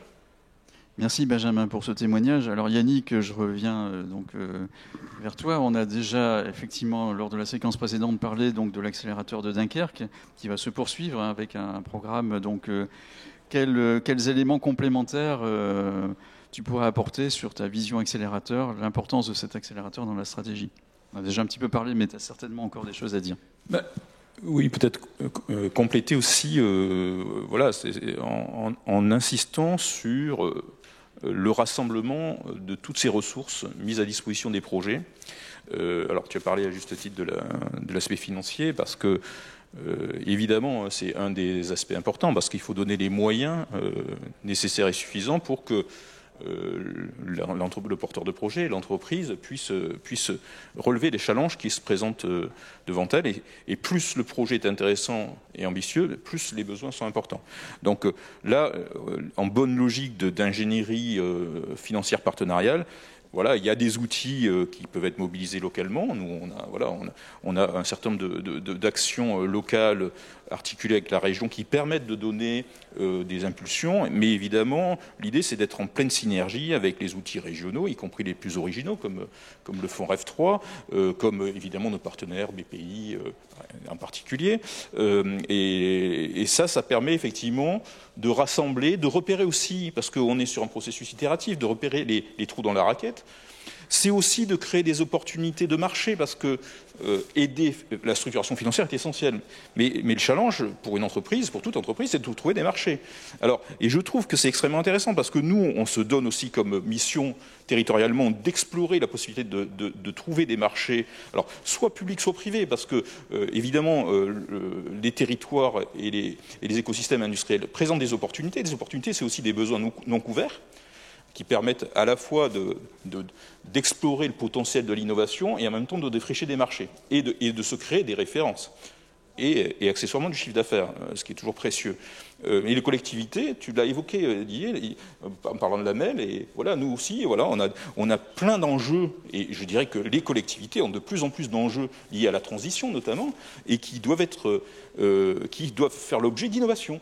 Et donc voilà, on a une logique assez vertueuse entre la volonté publique de répondre à des enjeux de société et en même temps le fait de stimuler son tissu économique et ses créateurs, ses créatrices pour trouver des réponses. Donc tout ça, voilà, ça me paraît extrêmement complémentaire. Et pour terminer, le fait de ne pas le raisonner uniquement dans un écosystème local est important, parce que ça serait un peu le danger, parce qu'on n'a pas toutes les réponses sur un seul territoire. Donc l'effet de réseau que crée Accélérateur F3 dans la thématique plus générale de la troisième révolution industrielle, ça veut dire que nos entrepreneurs, ils sont maillés avec plein d'opportunités, plein de réponses.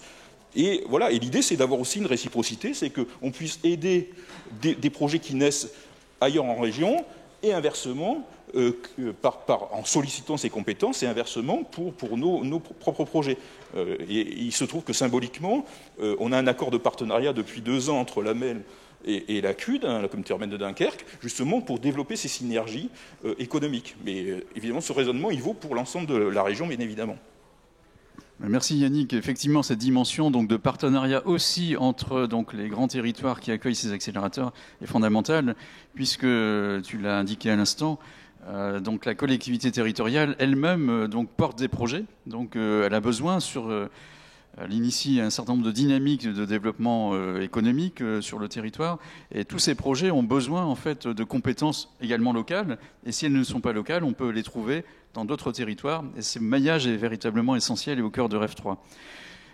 Tu l'as dit également, Yannick, REF 3, c'est au passage donc un réseau de financeurs. Hein, donc, nous lançons d'ailleurs avec Philippe Vasseur, qui est président de la mission REF 3, donc REF 3 Financement, qui va permettre en fait de catalyser donc l'ensemble des dispositifs de financement, que ce soit le livret REF 3 avec le crédit coopératif, que ce soit le Fonds régional d'amplification de la troisième révolution industrielle, le Fratri géré par la région avec l'ADEME également, ou le FEDER, que ce soit donc Cap 3RI qui intervient en haut de bilan, et d'autres financements que l'on est en train de mobiliser au travers de REF 3 Financement.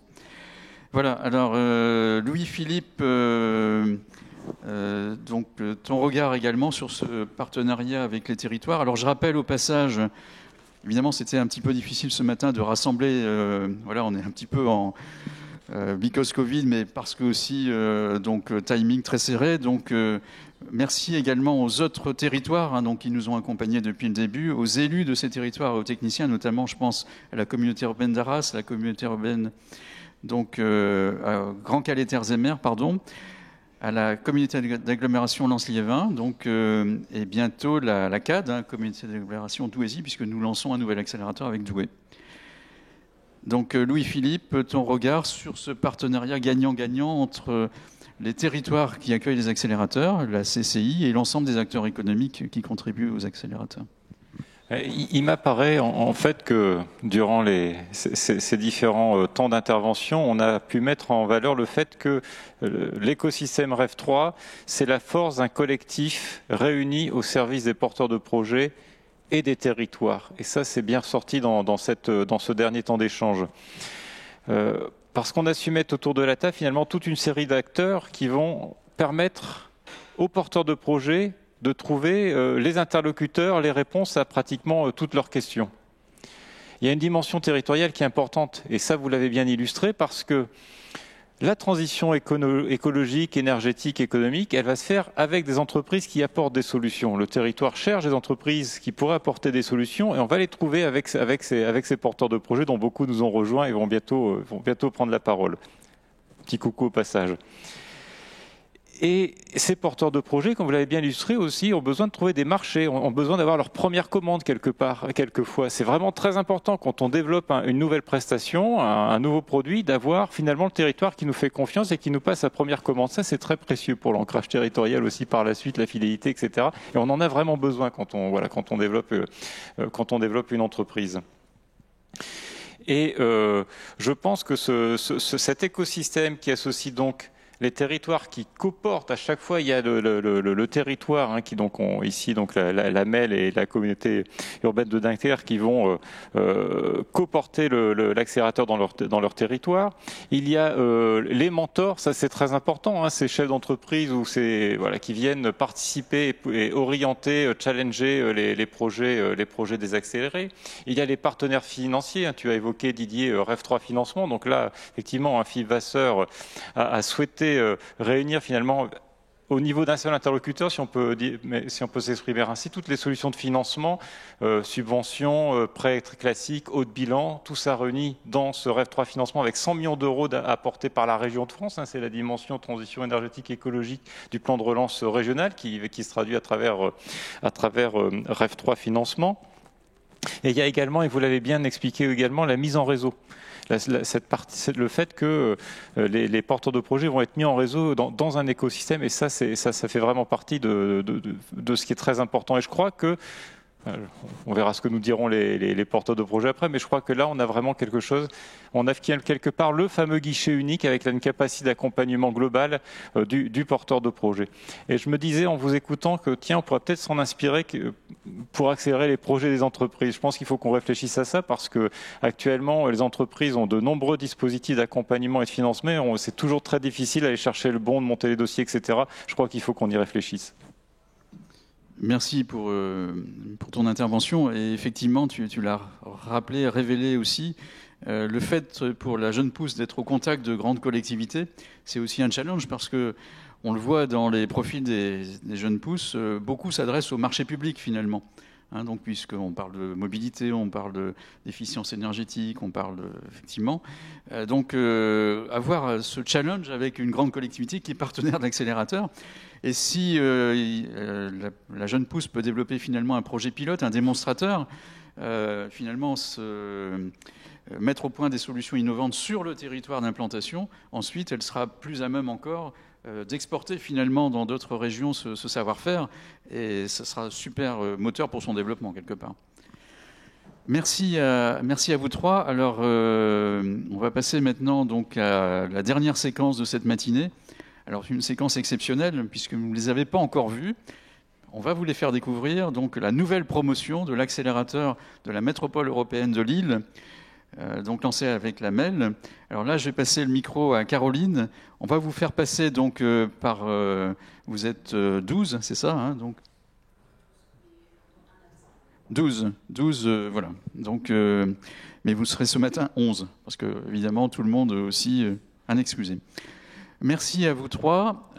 Place à notre promotion, donc accélérateur MEL. Caroline, à toi le micro pour nous présenter nos jeunes pousses de cette nouvelle promotion. Alors je vous en prie, donc prenez place.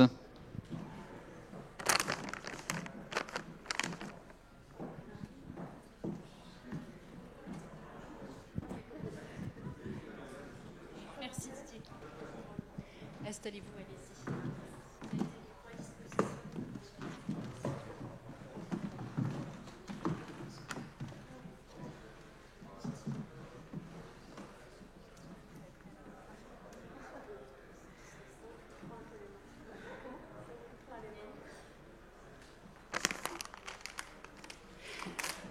Bonjour à tous. Donc, comme vient de l'évoquer Didier, nous allons vous présenter en exclusivité sur le World Forum la nouvelle promotion de l'accélérateur F3 de la MEL.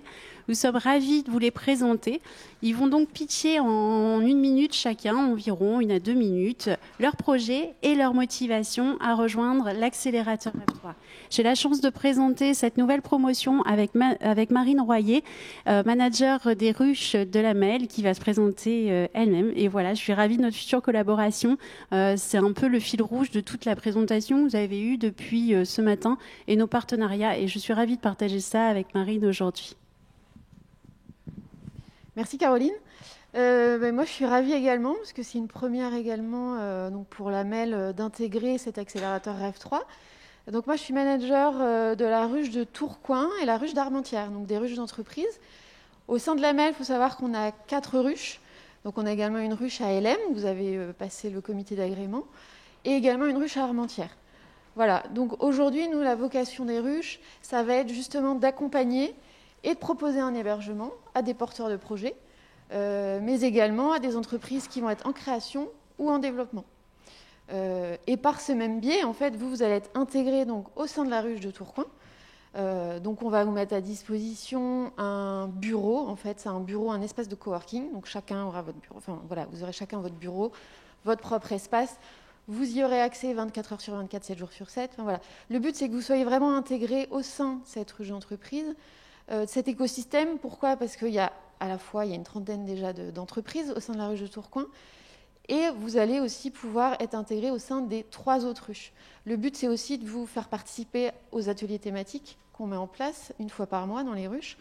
Voilà, c'est vraiment de vous sentir intégré et aussi de la mise en réseau, bien entendu, à la fois par rapport à nos partenaires, les partenaires de la MEL, mais aussi par rapport aux acteurs internes de la MEL dans le domaine de l'économie sociale et solidaire, dans le domaine de l'énergie, de la mobilité, etc.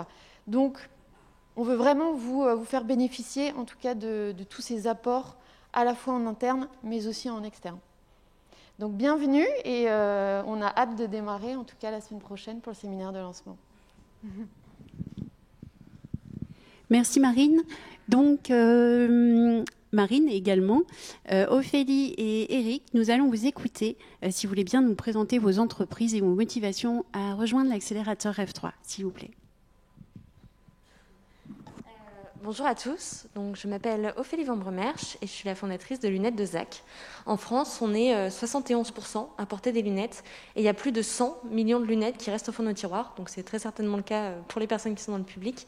Et en fait, on est parti de ce constat de surconsommation pour développer Lunettes de ZAC, qui est une start-up de collecte et de reconditionnement de lunettes à impact social et environnemental. Concrètement, on veut développer l'économie circulaire des lunettes comme ça existe pour les vêtements. Donc ZAC, c'est en 3 étapes. D'abord, on collecte les lunettes dans des lieux courants, avec des entreprises, avec des actions RSE, dans des universités pour impliquer les futures générations et chez les opticiens. Une fois ces lunettes collectées, on va les reconditionner avec des personnes qui sont sensibilisées par le handicap chez Altéréos. Donc on a réellement fait un partenariat où justement le but c'est d'avoir les montures qui soient comme neuves, il reste que la matière première et après on change toutes les pièces qui sont dessus.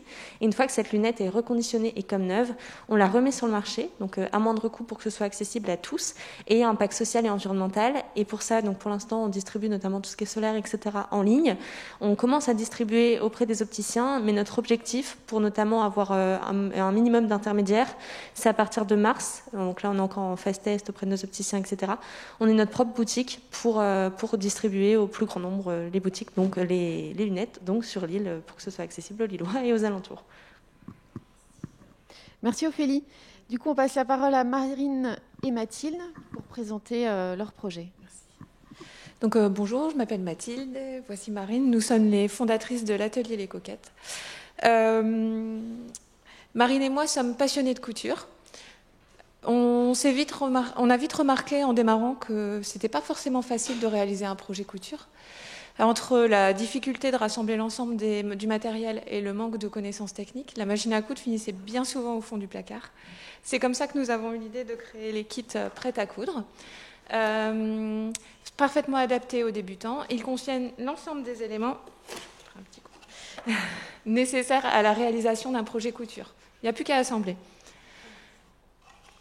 Soucieuse de notre impact sur l'environnement, nous avons fait le choix d'engager la marque dans une démarche éco-responsable. Nous avons fait le choix de matières sélectionnées, sans substances nocives. Nous avons des emballages sans plastique, recyclés, recyclables et réutilisables. Nous prenons le Made in France. Toutes les étapes sont françaises, de l'idée jusqu'à la réalisation des boîtes. Enfin, nous nous efforçons de produire le moins de déchets possible. Nous réutilisons nos chutes de tissu pour faire des boutons recouverts ou des lacets. Voilà. Merci Mathilde. On va passer la parole à Eric. Bonjour, donc Eric Sarrazin, je suis avec Olivier Dupont, le cofondateur de Côté Feel Good, qui est une start-up de l'économie sociale et solidaire. L'objectif, c'est la création de lieux de vie à destination des seniors. On a 2 formats. On a un format éphémère, itinérant dans les petites villes ou en rural, et un format fixe dans des villes moyennes. Dans ces lieux de vie, on va retrouver 3 univers. Un univers de convivialité pour créer le lien social entre les seniors et d'autres générations. Un univers où on a des ateliers de bien-être pour la considération, l'utilité sociale. Et puis un univers de shopping pour se faire plaisir au plus près de chez soi. On a démarré cette expérimentation en co-construction avec des collectivités locales, des seniors bien sûr et des partenaires locaux. On a fait une dizaine d'expérimentations dans 10 villes des Hauts-de-France. Donc on a démarré dans l'Aisne, dans le bassin minier et aussi dans la métropole lilloise. Et on a aussi un fixe, donc là c'est en itinérant, il y en a aussi un fixe à Lens, où on travaille avec la CAL, donc la communauté d'agglomération de Lens-Liévin. Et on va ouvrir bientôt un fixe à Tourcoing dans 3 semaines avec la mairie de Tourcoing. Donc en tout cas on est content de lancer ce projet avec vous. Et puis surtout on espère vous retrouver bientôt sur les routes des Hauts-de-France. Merci à vous 4. Du coup on va passer aux 4 prochains projets. Oui, alors juste une question avant. Vos motivations à entrer en accélérateur F3 ?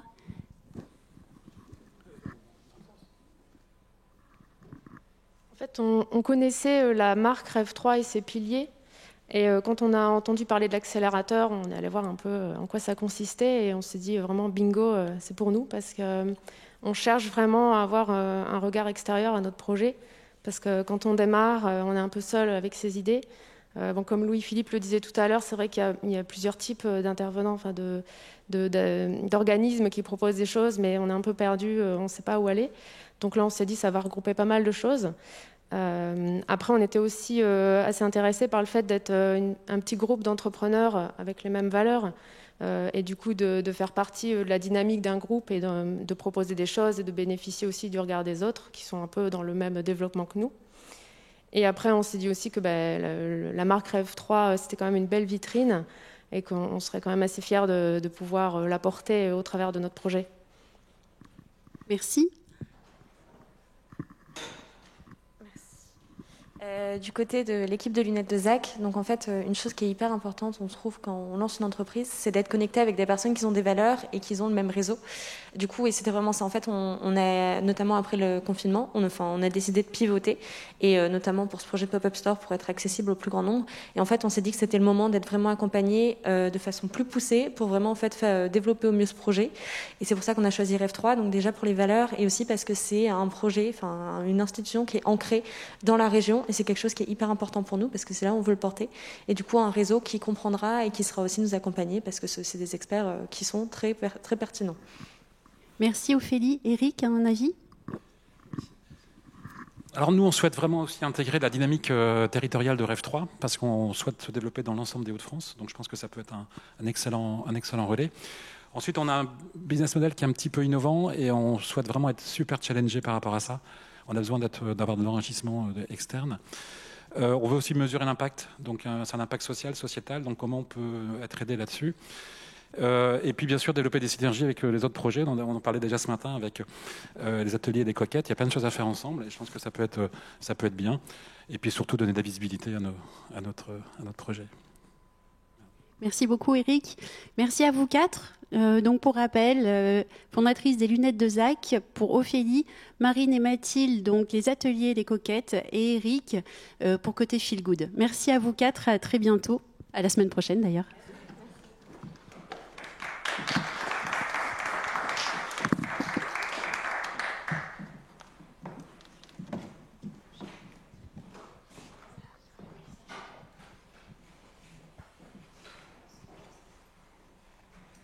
Donc on va accueillir les 4 prochains lauréats qui sont alors Thomas,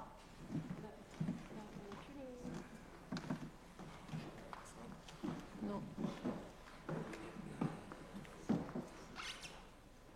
c'est bon, voilà. Donc, on a Thomas, donc, fondateur d'Ecoland. On aura Simon par la suite, Nathan et Benoît, qui sont également là pour la virgule, et Audrey et Jean-François. Voilà. Thomas, on te laisse la parole.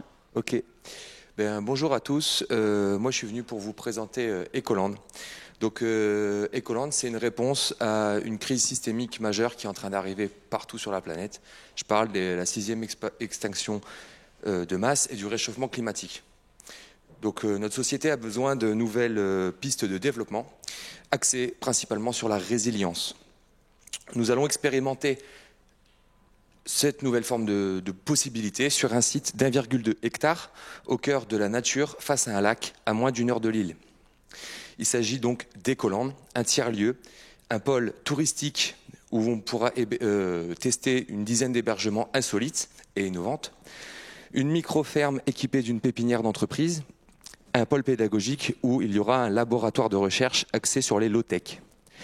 Le fil conducteur de tout ça est de travailler sur l'autonomie, donc énergétique et alimentaire, et le développement donc des low-tech, pour offrir à un maximum de personnes la possibilité d'expérimenter le futur, dès aujourd'hui, de manière positive, fun et ludique. Le chantier a débuté il y a 2 mois. Nous sommes sur la finalisation du gros œuvre d'un bâtiment qui va servir de salle de restauration et de formation. C'est le premier bâtiment ERP et PMR, donc établissement recueillant du public, personnes à mobilité réduite, premier de France homologué avec la technique Super Adobe. Donc vous irez voir ce que c'est que le Super Adobe. On est en train de faire le premier de France sur le site et il y a plein de nouvelles surprises qui vous attendent. L'ouverture est prévue pour juin 2021. Merci. Merci Thomas. Du coup, on va passer à Audrey et Jean-François qui vont nous présenter leur projet Liberté. Bonjour, donc je suis Audrey et mon conjoint Jean-François. Moi, j'étais infirmière auparavant. J'ai pu constater que beaucoup de mes patients avaient des problèmes avec la boucle de leur ceinture. Donc, nous proposons des ceintures innovantes pour hommes, femmes et enfants. Ce sont des ceintures sans boucle qui ajustent parfaitement les pantalons en libérant totalement la pression, la compression ventrale. Ce sont des ceintures qui s'adaptent à toutes les morphologies. Des personnes les plus minces aux grandes tailles, car elles sont élastiques. Elles favorisent l'autonomie de l'enfant, évitent les allergies au nickel et facilitent le quotidien des personnes qui ont des troubles de santé, comme la dyspraxie, l'endométriose, l'arthrose, ou encore pour les personnes souffrant de handicap moteur et ou mentaux. Nous développons les ceintures avec du tissu Ecotex et du cuir avec un tannage végétal. Nous avons amené le concept à un artisan français.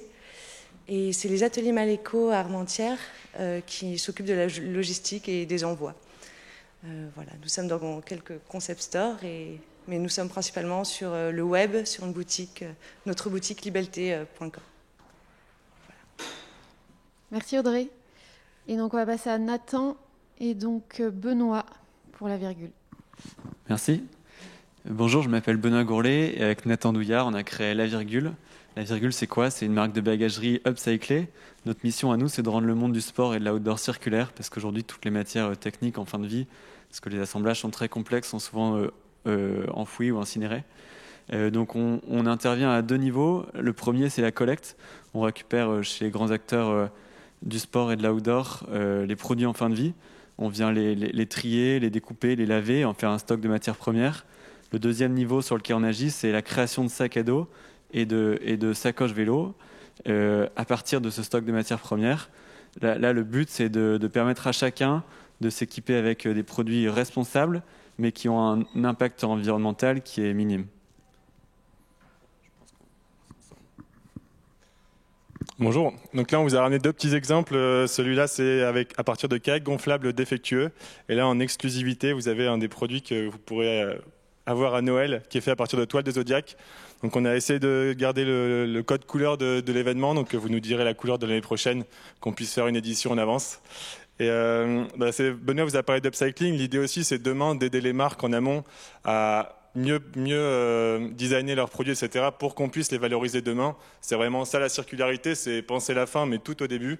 Et donc on travaille aussi là-dessus. Et on est ravis d'intégrer cet accélérateur parce que vous avez vu, on a des ambitions assez fortes. Et donc on est vraiment content d'être ici et on vous remercie de nous faire confiance d'intégrer cet accélérateur. Et pourquoi Rêve 3 du coup, c'est vraiment pour le réseau et pour l'accompagnement dont on va bénéficier. On est encore jeune et on a besoin justement de faire les bons choix au bon moment pour pouvoir grandir rapidement. Et puis ce réseau incroyable qu'est Rêve 3, donc on est ravis d'être ici et puis de pouvoir partager aussi des moments à Ecoland ou je ne sais où pour parler de nos histoires et faire des projets communs. Donc un grand merci. Merci. Est-ce que du coup Audrey, Jean-François et Thomas, vous pourriez nous parler de vos motivations, vos attentes en tout cas sur l'accélérateur? Bonjour à tous. Donc nous, on a souhaité intégrer Rêve 3. Donc actuellement, nos ceintures sont fabriquées en France avec des tissus Ecotex. On aimerait aller plus loin dans la démarche d'éco-conception. Et donc je pense que c'est le challenge de demain, comme nos collègues de La Virgule ou d'Ecoland l'ont très bien dit.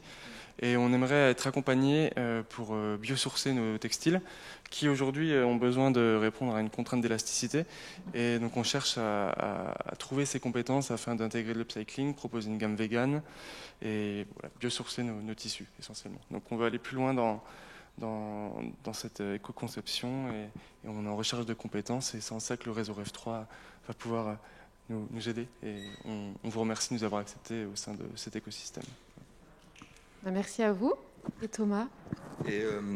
Donc pour ma part, le but c'est d'être accompagné, de pouvoir prendre de la hauteur, parce qu'on a une ambition à minima régionale, donc au niveau de la stratégie, etc., du développement, de rencontrer aussi tout un tas d'acteurs techniques qui vont pouvoir aussi améliorer le projet et être reconnu institutionnellement comme une référence pour pouvoir donner plus de visibilité aussi à ce qu'on fait, et puis partager les synergies avec tous les autres lauréat de la première, pas de la première, mais de la promo Rêve 3, qui est une chance, je pense, pour nous de pouvoir accéder à ce type de dispositif. Très bien. Un grand merci à vous et bienvenue dans la promotion. Merci.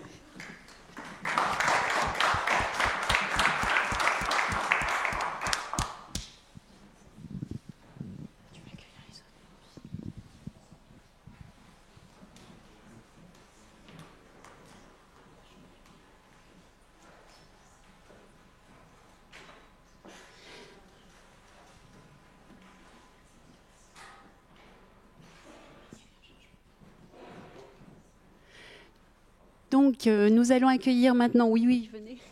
Nous allons accueillir maintenant donc Guillaume pour Hydrogénis, Morgane pour Rewood, Camille pour Skog Design et Joss pour Power of Moss.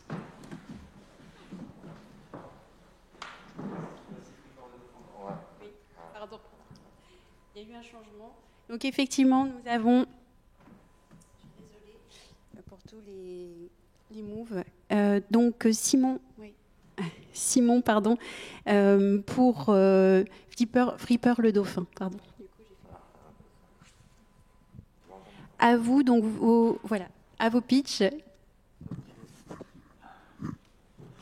Alors bonjour, moi je suis Antoine Gatti, j'ai 32 ans et je suis cofondateur de Flipper le Dauphin. Je vais vous passer. Et du coup, moi, c'est Simon Salinas. Je suis à l'origine de FLD, donc l'acronyme de Flipper le Dauphin. Donc aujourd'hui, on est basé à Roubaix. L'objectif de Flipper le Dauphin, c'est de revaloriser tous les déchets textiles, autant sur l'aspect technique avec de la retouche, de l'entretien des vêtements, que sur l'aspect artistique avec la mise en vente et la mise en avant des produits sur du shooting photo, etc. Donc voilà, je vais laisser Antoine parler de l'aspect plus technique, parce que c'est un peu lui l'expert textile dans le projet. Alors notre travail justement consiste à allonger la durée de vie d'un vêtement, soit par la remise en marché des vêtements qui sont en bon état, ou soit en retravaillant les vêtements qui ne sont pas vendables, soit en créant des pièces juste customisées, ou alors en créant des vêtements à partir de tissus confectionnés avec la technique du patchwork. Voilà, pour exemple la casquette de Simon, la mienne aussi, qui est un peu plus discrète. Voilà, aussi on travaille sur un tout nouveau produit. On est actuellement en recherche et développement, et donc c'est justement pour boucler la boucle, puisque en faisant du patchwork, on crée aussi du déchet. On espère pouvoir créer un nouveau produit à partir de ces déchets. Du coup, pendant la période, donc ça fait 1 an et demi que Flipper le Dauphin est arrivé sur Roubaix. On a eu une période d'incubation à Euratechnologie pendant 4 mois. Donc là, on est très ravis de pouvoir suivre l'accélérateur Rêve 3. Pour nous, ça prend beaucoup de sens. L'objectif du projet, c'est vraiment de penser, comme le disaient nos futurs collègues ou nos collègues d'aujourd'hui, c'est vraiment de penser aux déchets dès le début. Aujourd'hui, il y a beaucoup de magasins de vente de vêtements de seconde main, mais les invendus partent souvent au relais. Donc nous, vraiment, l'idée, c'est vraiment de boucler la boucle, de trouver une issue à tous ces déchets, aux rebuts de confection, etc. Donc on est disponible, on va ouvrir notre site internet, donc flipperledauphin.fr, pour la vente de vêtements de seconde main, mais aussi FLD Studio. Donc c'est vraiment un endroit où les différentes marques pourront shooter des produits, avoir un accompagnement autant sur le contenu multimédia et visuel. Donc notre ambition, c'est d'abord de créer notre propre aventure entrepreneuriale avec nos valeurs, donc sociales et environnementales, mais aussi surtout de s'inscrire dans le temps. Donc voilà, trouver du sens à travers la revalorisation des déchets textiles.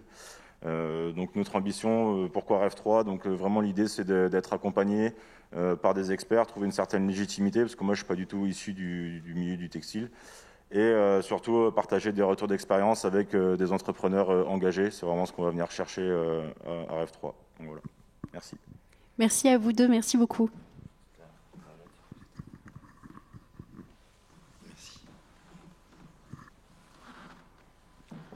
Donc bonjour à tous, moi je suis Guillaume, je vais vous présenter mon projet Hydrogénis. Hydrogénis, c'est de l'hydrogène décarboné. Donc on sait tous aujourd'hui qu'on est dans une urgence climatique et qu'il faudrait passer d'une société du pétrole à la société de l'hydrogène. Alors le petit problème, c'est qu'aujourd'hui, l'hydrogène est issu à 95% des hydrocarbures. C'est-à-dire que quand vous obtenez 1 tonne d'hydrogène, vous obtenez aussi 9 tonnes de CO2. Donc ça, c'est pas une solution qui est viable, c'est une solution qu'il faut oublier. L'autre solution actuellement, c'est l'électrolyse. Donc on se sert de l'électricité pour faire de l'hydrogène. Alors, quand l'électricité vient, par exemple, du nucléaire en France, ça peut passer. Par contre, le problème, c'est que l'électricité peut aussi venir beaucoup des centrales à charbon ou à pétrole dans les autres pays. Donc, avec Hydrogénis, ce que je propose, c'est de pouvoir faire de l'hydrogène à un prix suffisamment bas pour pouvoir concurrencer le pétrole, et surtout un hydrogène qui est produit sans émission de CO2. Donc voilà, Hydrogénis, c'est vraiment passer du monde du pétrole au monde de l'hydrogène. Merci beaucoup Guillaume. Morgane, on t'écoute.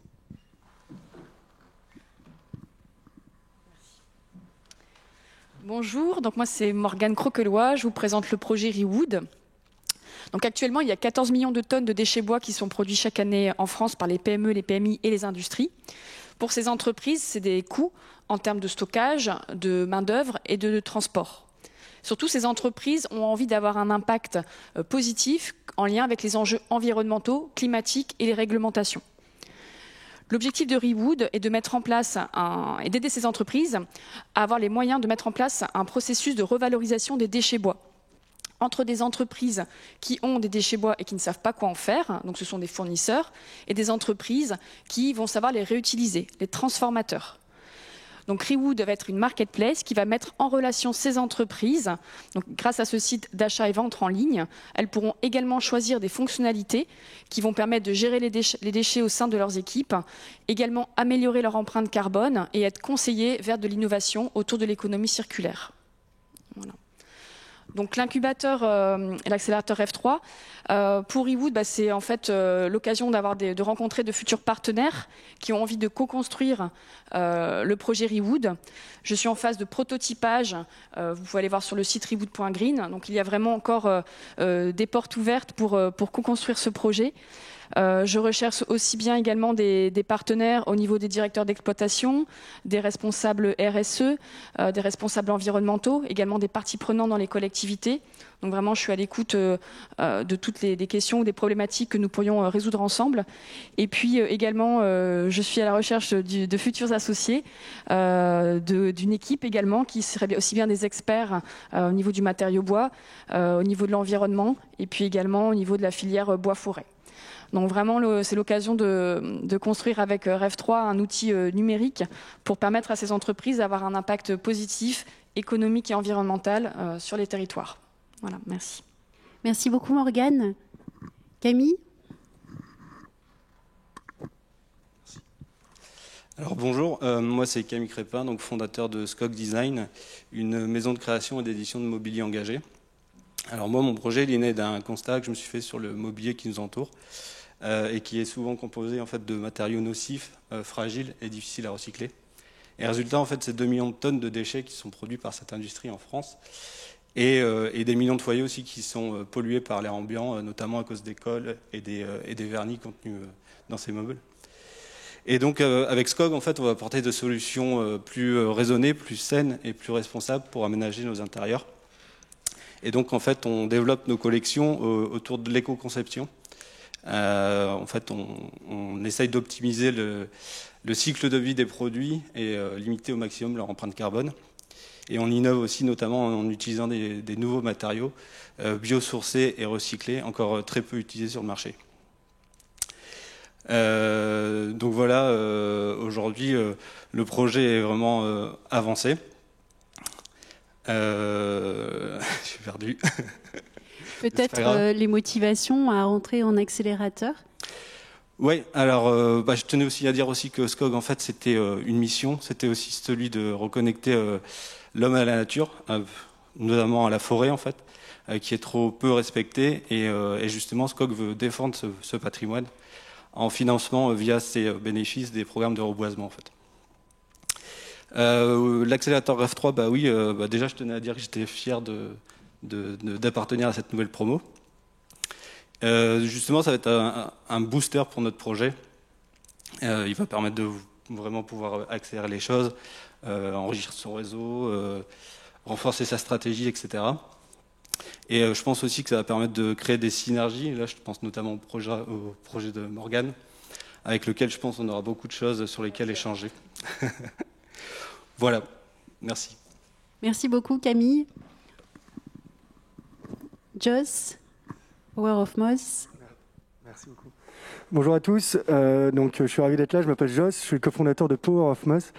Donc nous, notre mission, c'est de revégétaliser les villes et les espaces intérieurs qu'on trouve aujourd'hui, nous, assez gris, assez pollués et assez artificiels. On parle de béton, on parle d'îlots de chaleur, on parle de grands coûts de climatisation, de beaucoup de polluants qui nous entourent. Et nous, ce qu'on souhaite, c'est plutôt de parler de villes vertes, de villes saines et de villes durables. Et donc pour ça, nous, ce qu'on souhaite, c'est replacer une végétation qui est unique, et qui est sous-exploitée, qui est la mousse végétale. Donc pour vous donner un ordre d'idée, 1 mètre carré de mousse, ça peut dégrader autant de particules que 8 arbres, comme des hêtres par exemple, parce qu'elle n'a pas de racines et donc elle attire 100% de ses nutriments dans l'air. Et donc nous, on va placer cette mousse sous deux formes, sous forme de murs végétalisés à l'intérieur et de toitures végétalisées. Et le but, c'est d'aider les entreprises à améliorer leur qualité de vie au travail, la santé de leurs collaborateurs, mais aussi de booster leur engagement RSE avec moins d'énergie, notamment liée à la climatisation. Et donc, on est ravis de faire partie aussi de l'accélérateur. Pourquoi ? C'est pour s'inscrire dans cette belle démarche responsable de la MEL, de booster des projets avec une forte connotation environnementale. Le deuxième point, c'est parce que nous, ça fait 18 mois qu'on développe nos produits et que là, nos produits sont prêts, donc on souhaite accélérer et avoir le soutien d'experts pour nous permettre de prendre les bonnes décisions, s'inspirer aussi d'autres startups qui sont dans les mêmes valeurs que nous, et puis rencontrer des acteurs importants de la MEL, ça va nous permettre d'avancer plus rapidement, on en est sûr. Et donc, c'est une belle opportunité aussi pour Power of Moss, donc un grand merci et ravi d'être ici. Merci Joss, merci à tous.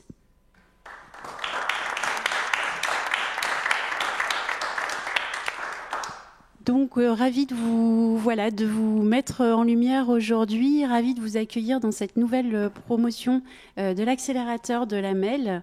On se voit très vite, comme l'a dit Marine, on se voit la semaine prochaine pour le séminaire de lancement. Et merci à tous et à très bientôt. Je laisse la parole à Marine, et puis Louis-Philippe et Didier vont conclure cette matinée, cette très belle matinée, grâce à vous tous, nos partenaires, nos entrepreneurs. Voilà, grâce à tous et un grand merci encore.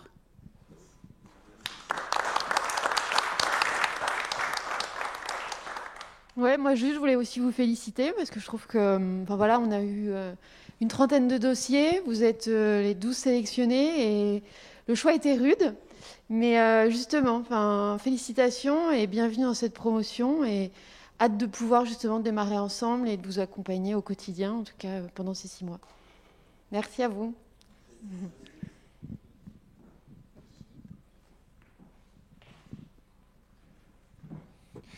Durant toute cette matinée, là, je me suis livré au petit exercice d'à chaque fois retenir quelques idées fortes qui sont ressorties. Et en vous écoutant, ce que j'ai vraiment retenu, c'est que ce que vous trouvez notamment dans cet accélérateur F3, c'est le fait de vous retrouver entre vous, entre porteurs de projets engagés et animés par des valeurs communes en lien avec cette grande démarche de transition écologique, énergétique et économique qui est REF3. Voilà, donc ça, c'est vraiment un point qui m'a touché en vous écoutant pendant vos pitchs. D'ailleurs, vous avez bien maîtrisé, on a tout de suite compris ce que vous faisiez, pourquoi, etc. C'était vraiment très, très bien. Donc, félicitations à vous pour avoir rejoint cette 7e promotion Accélérateur F3. On est vraiment ravis de vous accueillir dans cette promo. Et je remercie particulièrement la MEL d'accueillir cette 7e promotion. Donc merci, bravo et puis bon vent pour tirer-en un maximum. Et puis il y a l'accélérateur, mais après ça continue. Je crois qu'on garde le réseau des accélérés. Voilà, il y a une vie ensuite entre vous à garder dans le long terme. Et un salut aussi à toute l'équipe qui anime, qui travaille pour ces accélérateurs F3, Caroline, François-Xavier et tous les autres. Très bien, bien. Pour conclure l'ensemble de cette matinée, simplement quelques mots. Alors effectivement, ravi aussi de découvrir l'ensemble des talents de cette nouvelle promotion. Vous complétez l'ensemble du dispositif. On est plus de 60 entreprises, maintenant 60 jeunes pousses dans ce réseau accélérateur, et ça va encore s'amplifier dans les semaines, dans les mois qui viennent. Alors simplement, pour conclure aussi, donc vous l'avez vu, l'accélérateur F3, c'est véritablement un écosystème d'acteurs avec de grands partenaires, avec des collectivités territoriales engagées, des établissements d'enseignement supérieur et de recherche. Alors, vous en ligne, tous en ligne, vous êtes peut-être territoire, élu de territoire, vous êtes peut-être créateur d'entreprise, vous êtes peut-être un établissement de recherche aussi. Finalement, rejoignez-nous dans cette grande dynamique accélérateur. Alors, simplement, vous nous envoyez un petit mail à contact@rev3.fr. Voilà, donc merci à tous pour cette matinée. Et donc très heureux de vous retrouver prochainement dans une autre émission, certainement sur les accélérateurs F3. Merci à tous les partenaires. Bravo à tous.